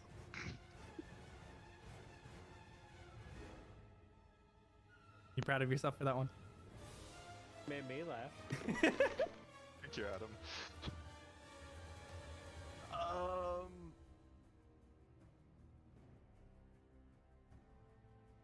He's gonna get away from the collapsing tower. Try and find somewhere, like, he's not gonna be running screaming with the crowd, but he's gonna get to somewhere with some cover to see if he can take stock of his surroundings. So he's gonna get down the steps and to the next sturdy-ish building that maybe could resist a tentacle, if not the entire monster getting dropped on it. All right, roll me an investigation check. Okay.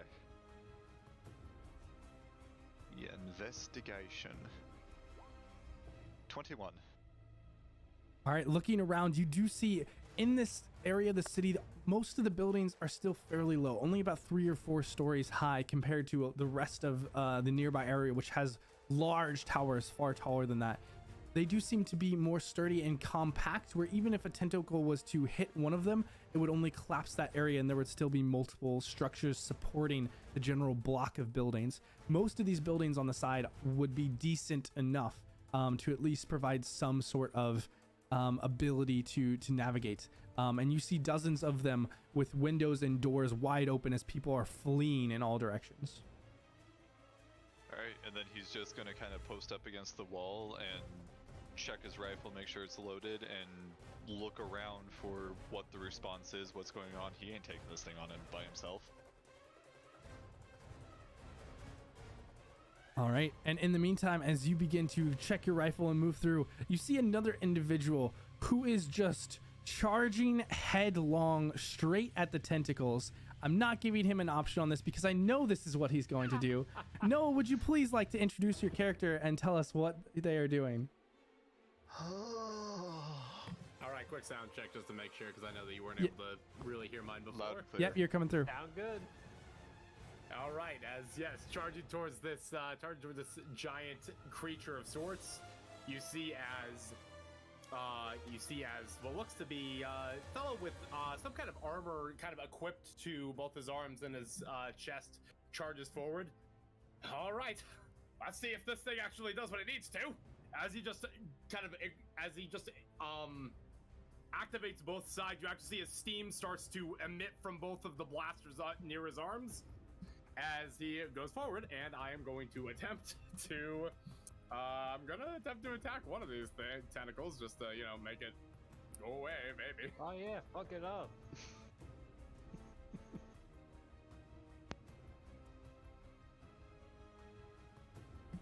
Noah. What's up? Damn it, Noah. Hey, it's time, baby. I can always count on Noah to push the plot. All right, and if you want to, do you have that coded into your sheet already? Don't have it coded, but I do know. Just go ahead and roll a d20 for me at this moment. Sure thing. Roll this up. Oh. Yeah. Perfect start. Love it. So, as you begin to hold up your wrist towards this large tentacle that is moving forward, as you expectantly hope for the spray to come out, you hear as there's just clicking and nothing coming out, and you curse to yourself as this tentacle begins to wrap around you. Go ahead and make me a dexterity saving throw.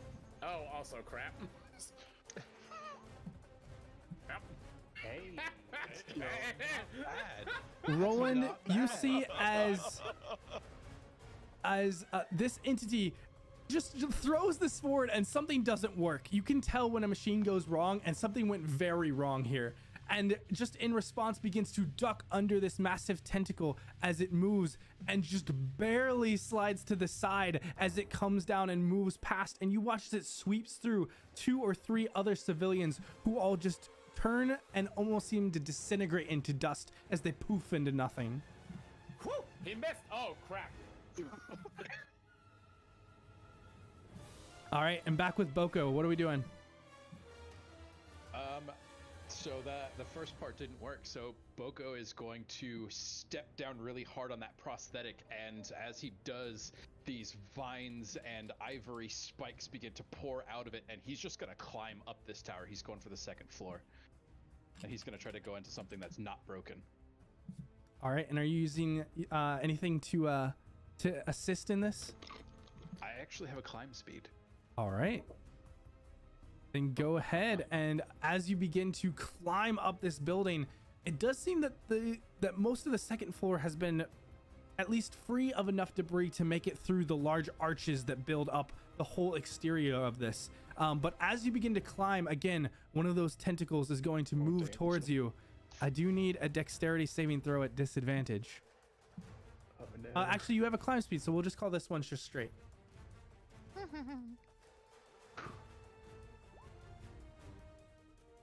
Still not working. Roland, as you look back, just watching the scene play out as these civilians are absorbed, and this almost wannabe hero, it seems, tries to battle these tentacles all on their own. You watch as the figure that you had seen is just absorbed and turned into black dust and nothingness. Roland, what are we doing? First session, warn us all. Danger. We're still going for the party. Roland, what are we doing? It wasn't like even a grapple, it was just the tentacle moved through him and he poofed. Yep. As soon as it touched his skin, it almost seemed to just disperse his person. Fuck that shit, I'm running. All right, as Roland just begins to sprint down the street, running away perpendicular. What direction? Dead away. All right, and these tentacles. Movement, action, bonus action, sprint with cutting action. I'm out. All right, and the tentacles are stretching out towards you. Go ahead and make me a dexterity save at advantage. Shit. Oh my gosh. It was meant to be, apparently. And as you just see this and begin to just sprint full out, running as fast as you can, this tentacle is somehow faster, just moving up towards you, catching up, and you feel this tickle across your back as this entity just begins to absorb you, and you feel yourself disperse into dust. As this creature begins to continue to expand these tentacles out, at the same time, Gale, you're now close enough to see all of this happening, to see these people being dispersed into nothing. You are up the street from this happening. What is your response? Well, after seeing how well we were being able to resist this thing, I think I'm going to use my head start and start running the other direction. Maybe find some cover. Is it coming towards me? Is it getting closer to me, or? At the moment, it is moving in your direction. Yes. It is moving in my direction. Okay, so I'm going to start running. I'm going to keep the distance I have between it, and I'm gonna look for maybe. What am I? I'm gonna keep the distance. If it's moving towards me, I'm gonna keep moving away from it, because whenever it's touching things, it doesn't sound like that's going well. All right, so you begin to just rush down in another direction. Go ahead and roll me a wisdom saving throw. Okay. This guy. As you begin to turn to run, you find yourself just tripping and tumbling over these boxes and debris that have been dumped out from a nearby storefront, and you just find yourself down on the ground, trying to pull yourself up and begin to run again. You're getting going, but it's a bit of a rough start, and you can see this massive creature is just getting closer and closer to you. In the meantime, Thishalt, you are still fighting against this thing. What are you doing? Well, I have seen it now obliterate multiple people, right? You have. Okay, and anything else going around me besides the tentacles? At the moment, it is just people fleeing in all directions.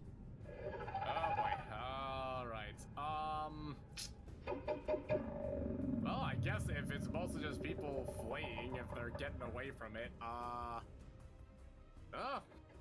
I mean, charge in and missed. I probably need to evaluate whether or not this valve is damaged. So, I'll just go ahead and try and back off. All right.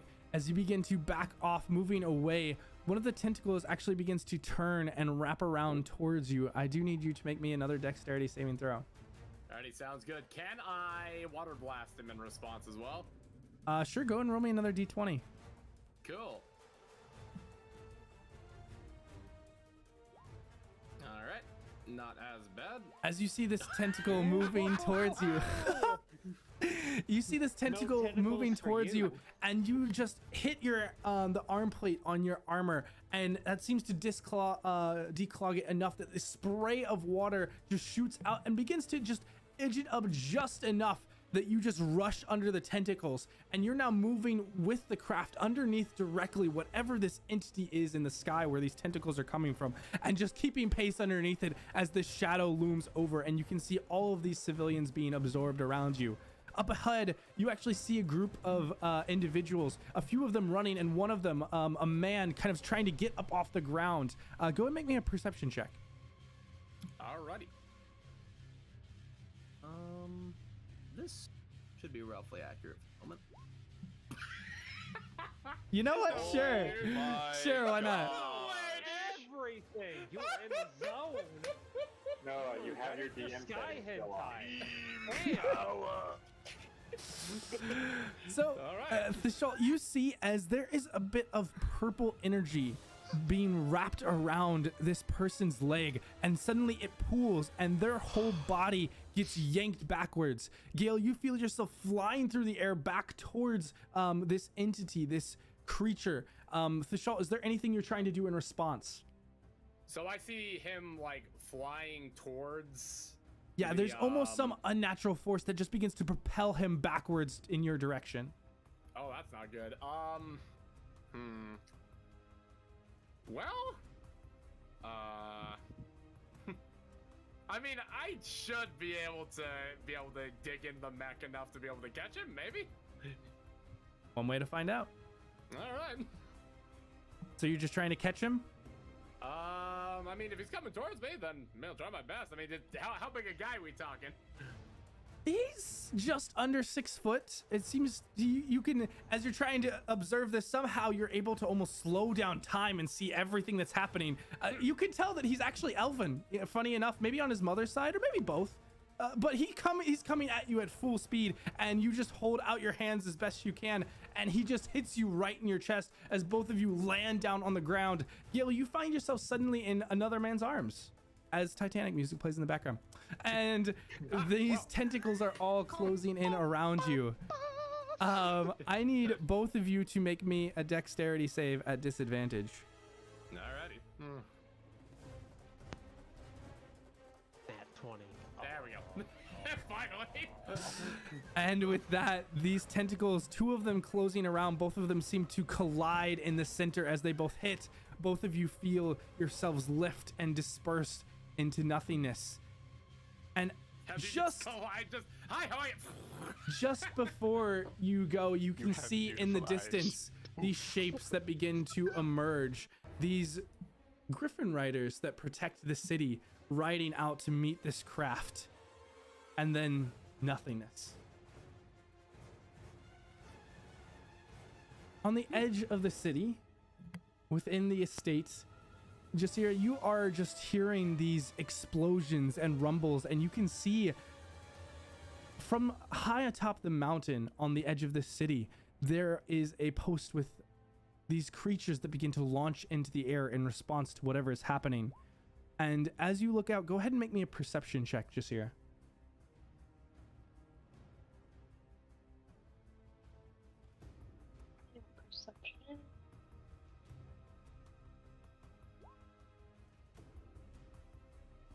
As you look out, you can see shapes dancing across the shadowy clouds, but it's difficult to make out, and for a moment you're pulled into the perplexing story, and you can see some guards around you are doing the same, and some are just moving and running as fast as they can. But for the moment you're entranced in this, and you see a dark light in the clouds, and then you see this massive creature begin to emerge from these dark clouds. This long elongated shape with almost a round end following it, and then out of the front just over a dozen of these long tendril like tentacles that just writhe as the creature begins to pass in your direction.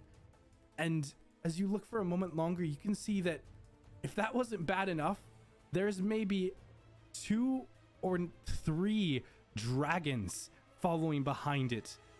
As all of these creatures are rushing in your direction, what are you doing? I think it's time to run. Run the opposite direction if at all possible. Yeah, that works really well. We got monk speed. Let's go. As you turn, you begin to start running, and you see as your friend Tove begins to kind of grab your hand and run with you as both of you just head for the gate. You can see all the other elves around you also doing the same, all heading for the gate. Just as 2 guards come forward and slam it closed and are in the process of trying to lock it. What are you doing? Oh. Can I punch him in the stomach? Sure, go for it. Okay, I'm so excited. Let's do it.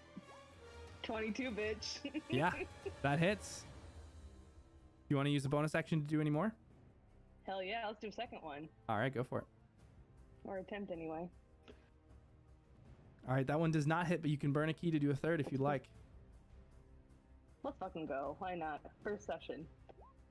That's all right, only going so worse. as you swing out, the first one just with a kick just slams into the head of the first guard and just knocks him over sideways. The chain just begins to wrap around, but loosely, not actually locked. The other guard kind of picks up his weapons and begins to come through, blocking your 2 fists away as he has some sort of long pole arm in his hands and begins to try and just push you out forward, the both of you. As this pole arm just hits you in the face and knocks you backward. And Tove as well, you both kind of fall back, but all of the different elves are rushing towards this gate and starting to swarm around this man. He is quickly outnumbered despite, and his polearm is actually working against him, and he's not able to get the range to keep them back as you all are swarming towards the gate. What are you doing next? Then next, I would say we're gonna use his, the crowd of elves to climb on top of him and get the fuck out. Let's do some acrobatics. Try and get over the fence. All right, go ahead and roll an acrobatics check for me. God damn it. That's enough. In this moment, you kind of step forward. Tove, seeing what you're doing, kind of puts out a hand and lifts you up as you're boosted up into the air. You kind of step on the guard's helmet as you tumble over into the gate and pressing against it. You see as it clips open just a bit and begins to break open, allowing just enough space for somebody to fit through. You on the other side begin to fall through. Go ahead and roll me a dexterity saving throw to see if you're able to fall through the open gate or land on the same side. Shit. Unfortunately, you hit this gate and are just disoriented and land down on the ground, kind of holding your head and trying to twist and turn. And you find yourself looking upwards, and as your eyes open up, you see as these tentacles are coming over the estate, reaching down, and you see as they pass over guards and other people throughout the estate, and they just begin to poof, disappearing, disintegrating into nothing. This shocks you for a moment, and the terror kind of holds you there as you just back up against this gate, and you see all the elves trying to push through. You see one of them make it past the guard and out, running away from the estate. The others are all just crushing up against the guard, but not actually to weave their way through the small opening with all of them that are there. And as these tentacles begin to rush over, I need you to roll me a dexterity save, unfortunately with disadvantage due to the fear. Don't fuck me, Gil. That is. As you move forward, you hear this roar out from the dragons as they approach behind this craft, and you can see them pulling at this creature through the sky, blowing their fire up the side. One of them yanks off one of the tendrils and drops it with a heavy thud down into the grounds of the estate. but these tentacles continue on forward, wrapping up over the elves. You see as one after another just disintegrates. Following, you see as Tove gets pulled away into nothing, the guard next, and finally one hits you, wrapping around. You feel that same tentacle wrap around you before there is nothing left. Just this is a great start. Darkness. Then there were 2. Good luck, guys. Oh god. One of you has to carry on this campaign. I believe at least one of us can make it. Probably the one that started in there. To go on the record and say I died first, y'all are just copycats. Hey, I started already fucked. Meanwhile, you killed the cripple first. Austin, how could you? Hey, for what it's I had worth, I rolled. He I killed rolled the pretty cripple, good then until he I killed the didn't. guy with no eye, then he killed the... we're an equal opportunity death cult here. Yeah, I rolled pretty good till I didn't, so it's all good. That's how it goes. We make sure Equality, he hates everyone us all dies. equally. Now it's a shit picture. That's concerning. And actually, we're gonna, before we get to that, I'm gonna move over to this one. Uh-oh. Before we get to the true fucking.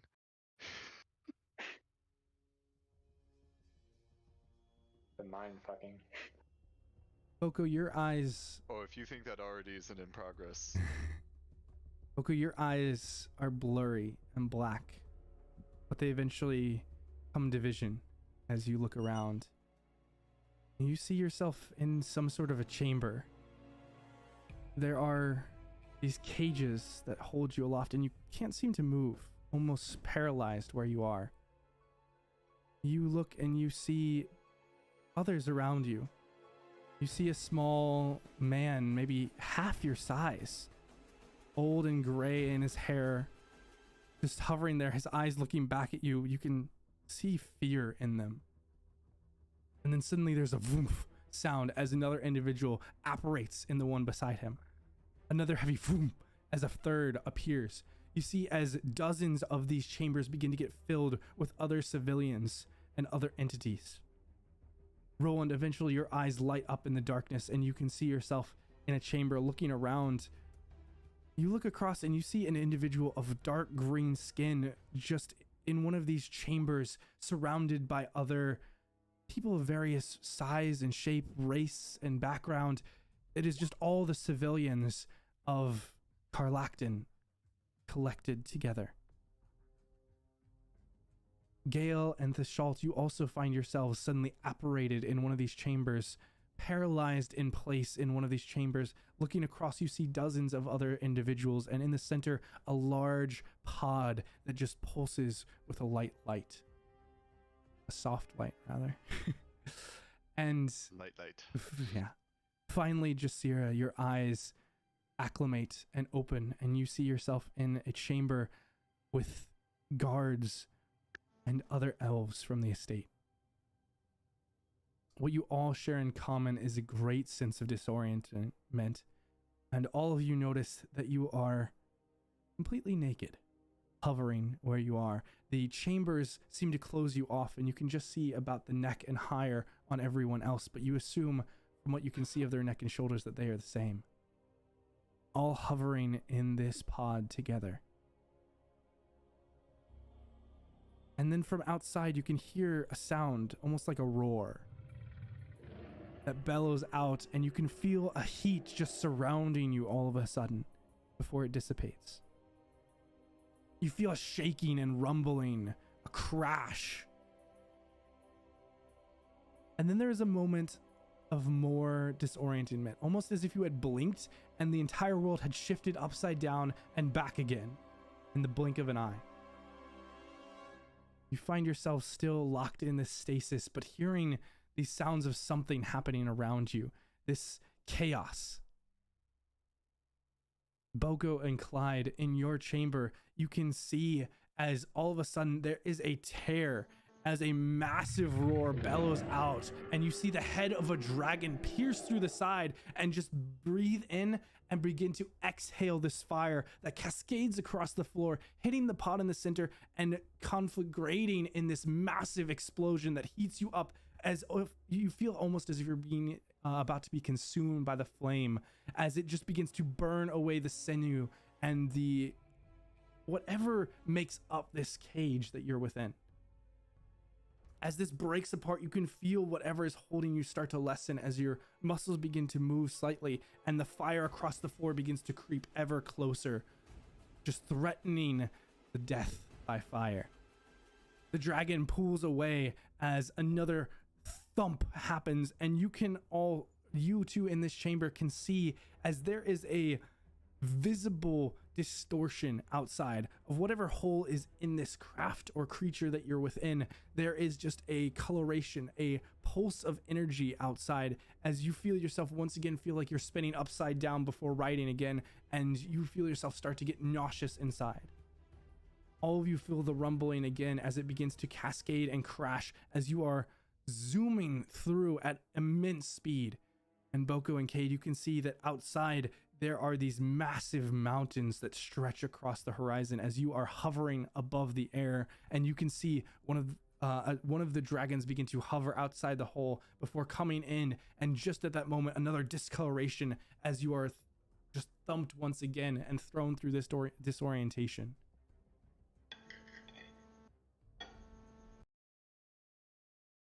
Back on the high seas, summer sun is high, the waves are moving. Sindri and Cade, you look on a bright day as you make your way south past the far strait, when there is just this apparition, this violet portal that opens up around you as the clouds instantly darken and this massive shape emerges out of the sky. What are you two doing? Is that one of those things you call the bird? No, Quartz, that is not a bird. That is not normal. How close is this to me? Like, is this like right overhead? It is maybe about a mile out at this point, but it is moving in your direction. Can we turn away from that? No, probably not quickly enough. I'm going to suggest a quick evacuation into the water, and Cade's gonna dive overboard and go down. And can I get a perception check from both of you as you do this, as you're looking up at this craft?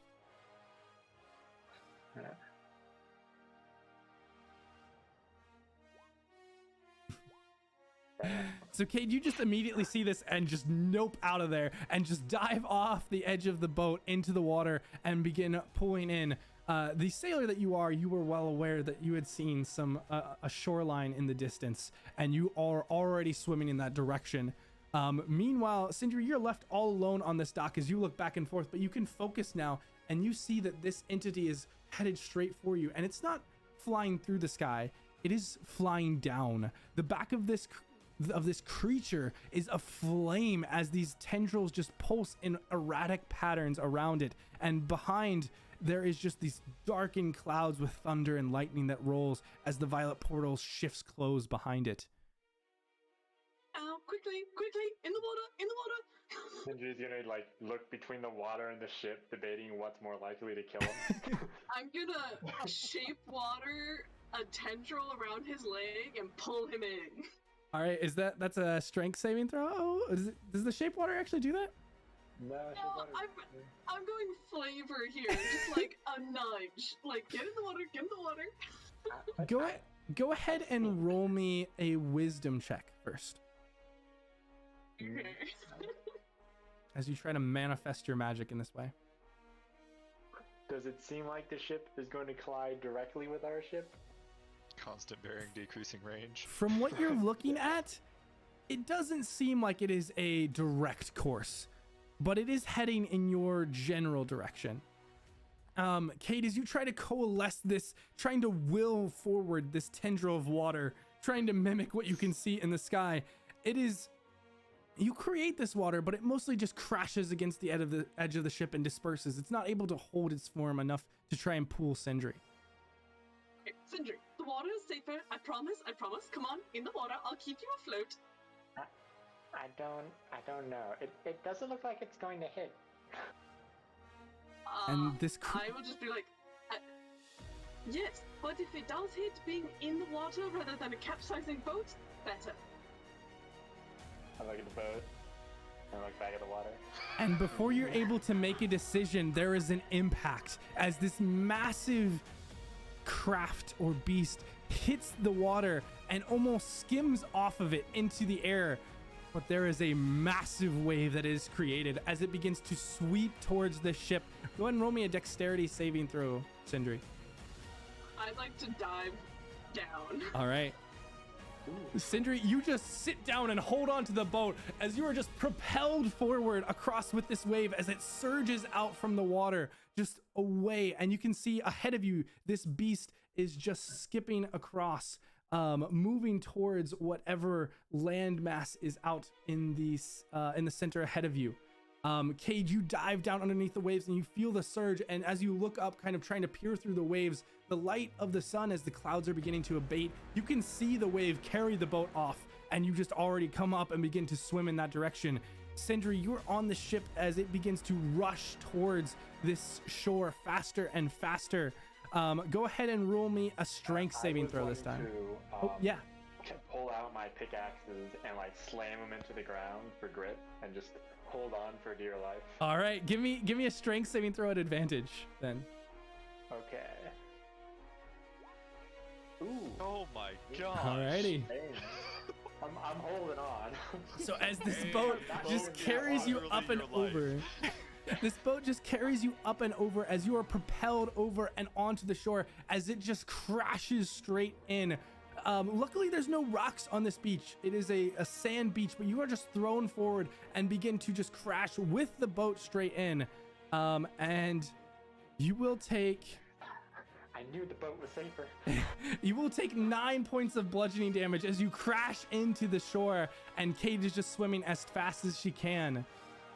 As you both try to make do, Sindri, you pull the pieces of this boat off of you, trying to make your way out of the rubble as Kate is just swimming as fast as she can. Kate, go ahead and roll me a constitution check. Okay, I do have a swim speed, so this is just normal movement for me. I have a sink like a rock speed. Sink like a rock. Do we have a greatest hits yet? That should go. Yep. Okay. Yep. I'm putting it there. Let's see if I can roll better this time. Nope. I still have not rolled above a 10. So with the swim speed, you're keeping up with it, but trying to pull yourself through the waves, it still takes a while. And it's a moment before you finally reach up to where Sindri is. And breathing out of the shore, you are exhausted. And so you'll go ahead and take 1 point of exhaustion trying to race forward to this. And just in awe, as you look in front of you and you see a beautiful beach, but just on the other side is a massive, writhing, flaming mass of debris from whatever it was that crashed into the water. Well, that's not something you see every day. I'm gonna go find Quartz. All right, and you do see the debris of the broken sailboat just surrounding as Quartz is kind of pulling himself up out of the boat. As I step on the land. Oh, fuck, yes. No more water. Land. I've never missed you so much. It's really unfortunate. That was such a beautiful boat I stole. I mean, commandeered. Borrowed without permission. Let's stay on land for a while, okay? That's fine. I've never been attacked by, what is that? Is that another boat? Is not a boat. I'm not entirely sure what that is. A sky boat. Yes. And even to you, Sindri, it looks more like a creature than any sort of craft or ship. Okay. It almost looks like a giant snail. You've seen snails in caves before. It almost looks like that, but with these massive elongation at the front and then these tentacles sticking out. Something almost like, I don't know, a small microbe in the water. You've heard about things being in caves from the dwarves, but you've never bothered to see one. They're much too small. Huh. Is that one of those squids you told me about? Do they fly? No, squids do not fly. Does it look like a squid? It does kind of look like a squid. I only know that you said it had long tentacles. I've never. I'm going to be honest with you. It does look a little bit like a flying squid. That being said, squids should not fly.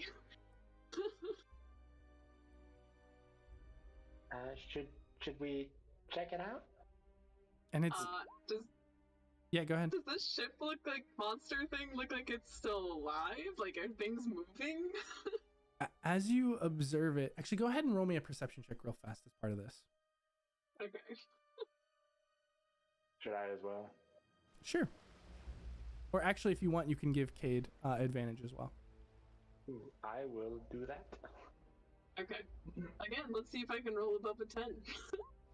There we go. Very nice. So yeah, as you look out at this, you had seen the tendrils moving around as it was going through the air. What you see now is no movement in the tendrils. They all lie broken. And as you actually get a closer look, you actually see that there's only part of it here. And part of it down further on the beach. And there, now that you get a better look, there is a line of pieces of this creature as it has been pulled apart and broken across the edge of the beach, and it goes way into the woods up the side of the mountain that makes up this island where you're at. Well, I suppose we're stranded on an island. You're not swimming anywhere. Might as well go check it out. I agree with the swimming part. Let's stay on the land. Yes. Well, how about you and your shiny armor go first? Okay. And as both of you just kind of walk confidently towards the ship. Yeah, and as both of you move forward, Sindri, you're able to pick up the sounds almost like a distant help, help. It sounds like there's someone in the creature. It probably ate someone and it's still alive. Let's go. And I'm going to start sprinting. As you start sprinting forward, Sign up for this. As you start sprinting forward, you do notice just with your passive perception that there is debris littering this path that you're moving along. And you see a body, a naked body, no clothes or gear of any kind, just strewn and almost broken in half lying on the beach. It looks to be an elf of some kind, though it's twisted and hurt badly, and no signs, obvious signs of no life due to the configuration of the body. You continue past towards the main area of this creature, and you can see the side is broken open, and you can see multiple chambers. Some creatures are within the chambers. Most of them seem unconscious and unmoving, but you do see as one of them is up and moving around, kind of waving an arm. You can see a small figure. It seems that part of his restraint has been broken away, and you can see a halfling, of an elderly halfling by the wrinkles, no longer wearing any clothes and just hanging out of this, waving his arm, trying to get your attention. Many wrinkles.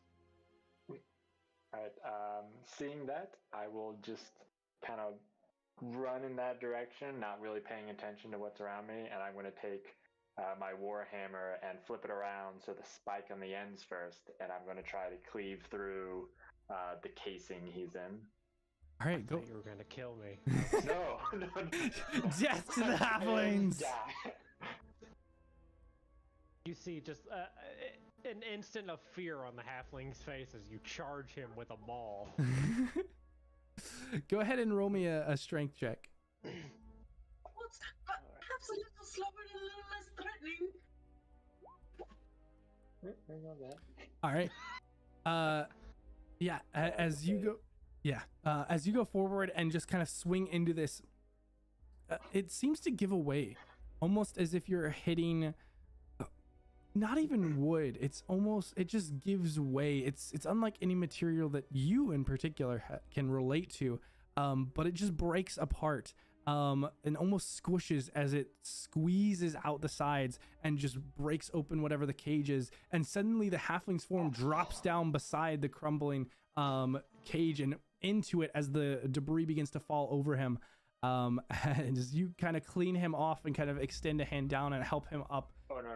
So I see he falls on the ground, and I cut through this weird material. I'm gonna look down and exclaim like, "Oh my god!" and like reach down, and he's gonna like put his hand partly up, and I'm gonna keep going. I'm gonna pick up a piece of the material. What is this? So just completely ignoring you, Cade. And then like, sorry, and then help him stand up. No, that's fine. Had a rough day, don't need pizza. But what are you? You look funny enough. Had a rough day. And you will notice I am slightly smaller than you. About, what, like 2 inches smaller? I think I'm an inch smaller than you. An inch smaller? Yeah, 3.5 feet. So. Hi, I'm a giant. If you say so. Look, I really don't think now's proper time for introductions. How about what gave it just away? happened? The squid falling out of the sky, or me coming out of a tube? Did it eat you? What is? It didn't eat me. Just touched me. And now, well, shit, I'm naked. And Boko, as this is all happening, you can hear sounds as your vision starts to clear, and you're lying on the floor of this, what once was a chamber. Now the whole side and top have been ripped off, and you see a naked halfling talking to a small stone man with almost green veins and a massive hammer, and then this woman that almost seems to have walked up from the waves themselves, and you are sure that you are hallucinating. I'm gonna look for the guy with the weird eye that I saw in the tower. Go ahead and make me a perception check or investigation, your choice. I lost my sheet. I hate when I lose my sheet. I got bonked on the noogie a little too hard. Yeah, you are completely disoriented and wake up, and you begin to look around, and you can see some things in the distance, but before you can make them out, your kind of head goes fuzzy, and you kind of look down to kind of steady yourself, and you find that you are also not wearing anything. You kind of reach down to your side, and the knife you carry is nowhere to be found. None of your objects are on you. You are without anything. Quartz, perhaps we save the questions for later. Maybe let's just get some people out. It looks like there's a lot of people around. Yeah, and Cade's gonna kind of try and go around and like free people out and like try and help them get out of their rough situation. And Cade, you move around, and through this chamber, you see that most of the people that were in this are no longer living. There's a few survivors that you help out. None of them are wearing anything, strangely, and all of them from different races, different looks. And you can see another chamber further down, and you help them out, and Boko finally kind of falling across, sort of grabbing what you can to make some sort of makeshift covering between all of you, those that are concerned of such things.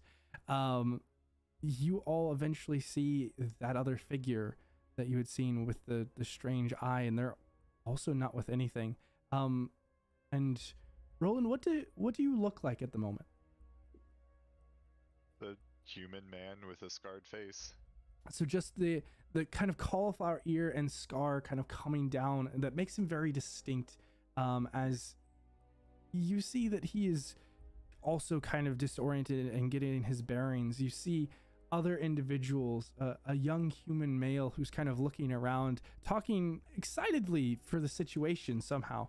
You see an elven man who's kind of cursing, looking through the debris, trying to find whatever it was that he had lost or misplaced. You see a group remarkably distinct, all elves, but all of this dark graying skin and white hair that are kind of grouped up, all kind of around or nearby. And you see that they're surrounding a few dead bodies. And actually, Boko, if you could, make me a perception or investigation check. Or insight, actually, would work as well. We'll just get different things for these. It's not bad. Yeah, so as you kind of are walking by this, trying to find this individual, this is one of the first areas that you come across, and you see this group of elves that are down by these bodies and just bludgeoning them, beating them down with different debris that they have found. And whether or not the bodies were dead before, you're not sure, but they're certainly bludgeoned to death now. And continuing on, you find a couple of these elves kind of wandering off on their own, confused and looking around, before you finally end up at the end or at the beginning of this where you had started, and kind of gathering all of these individuals together, all confused, all out of sorts. You are all on this island together, all exposed to this similar thing with two other unassociated individuals who happen to be at the wrong place at the wrong time. And as you survive here on this landmass and try to grab your bearings, that is where we're going to leave off for the session tonight. Now, before we close, we're going to do things a little bit differently with this campaign. At the end of each of the sections, at least all of them that end at a natural progression point in the story, there's going to be a bit of exposition. And so we'll end off with this before we meet up next week. Again, you can tune in Sundays, 6 to 9 p.m. Central, and we'll be able to see the fallout of what happens to our adventurers as they find themselves now all suddenly together on the beach sands of this island. Again, before that, the sea breeze blows through. It's a cool day and the sun shines. The wind billows through the sails overhead. The captain looks around at the various members, the crew aboard, handpicked out each and every one of them, all dedicated lifelong sailors. The journey's been long, fraught with danger, and no one thought they would even survive, much less succeed on their goal, and yet there it is in front of them. This shoreline, this horizon that holds beauty and potential. The sun billows down. Their shoulders feel warm underneath as they roll back and stroke their hair. They can't help but smile as their new story starts to begin. Thank you for everyone for tuning in tonight as we started off this crazy journey and bearing with us as we had all sorts of issues with our first stream. We'll try and iron those out as much as we can, and I do hope that you consider joining us for the rest of this story. There's much more to come and much more in store for our adventurers, both here and further as they begin to explore. So please rejoin us next Sunday with the next episode of The 12. And we'll see you then.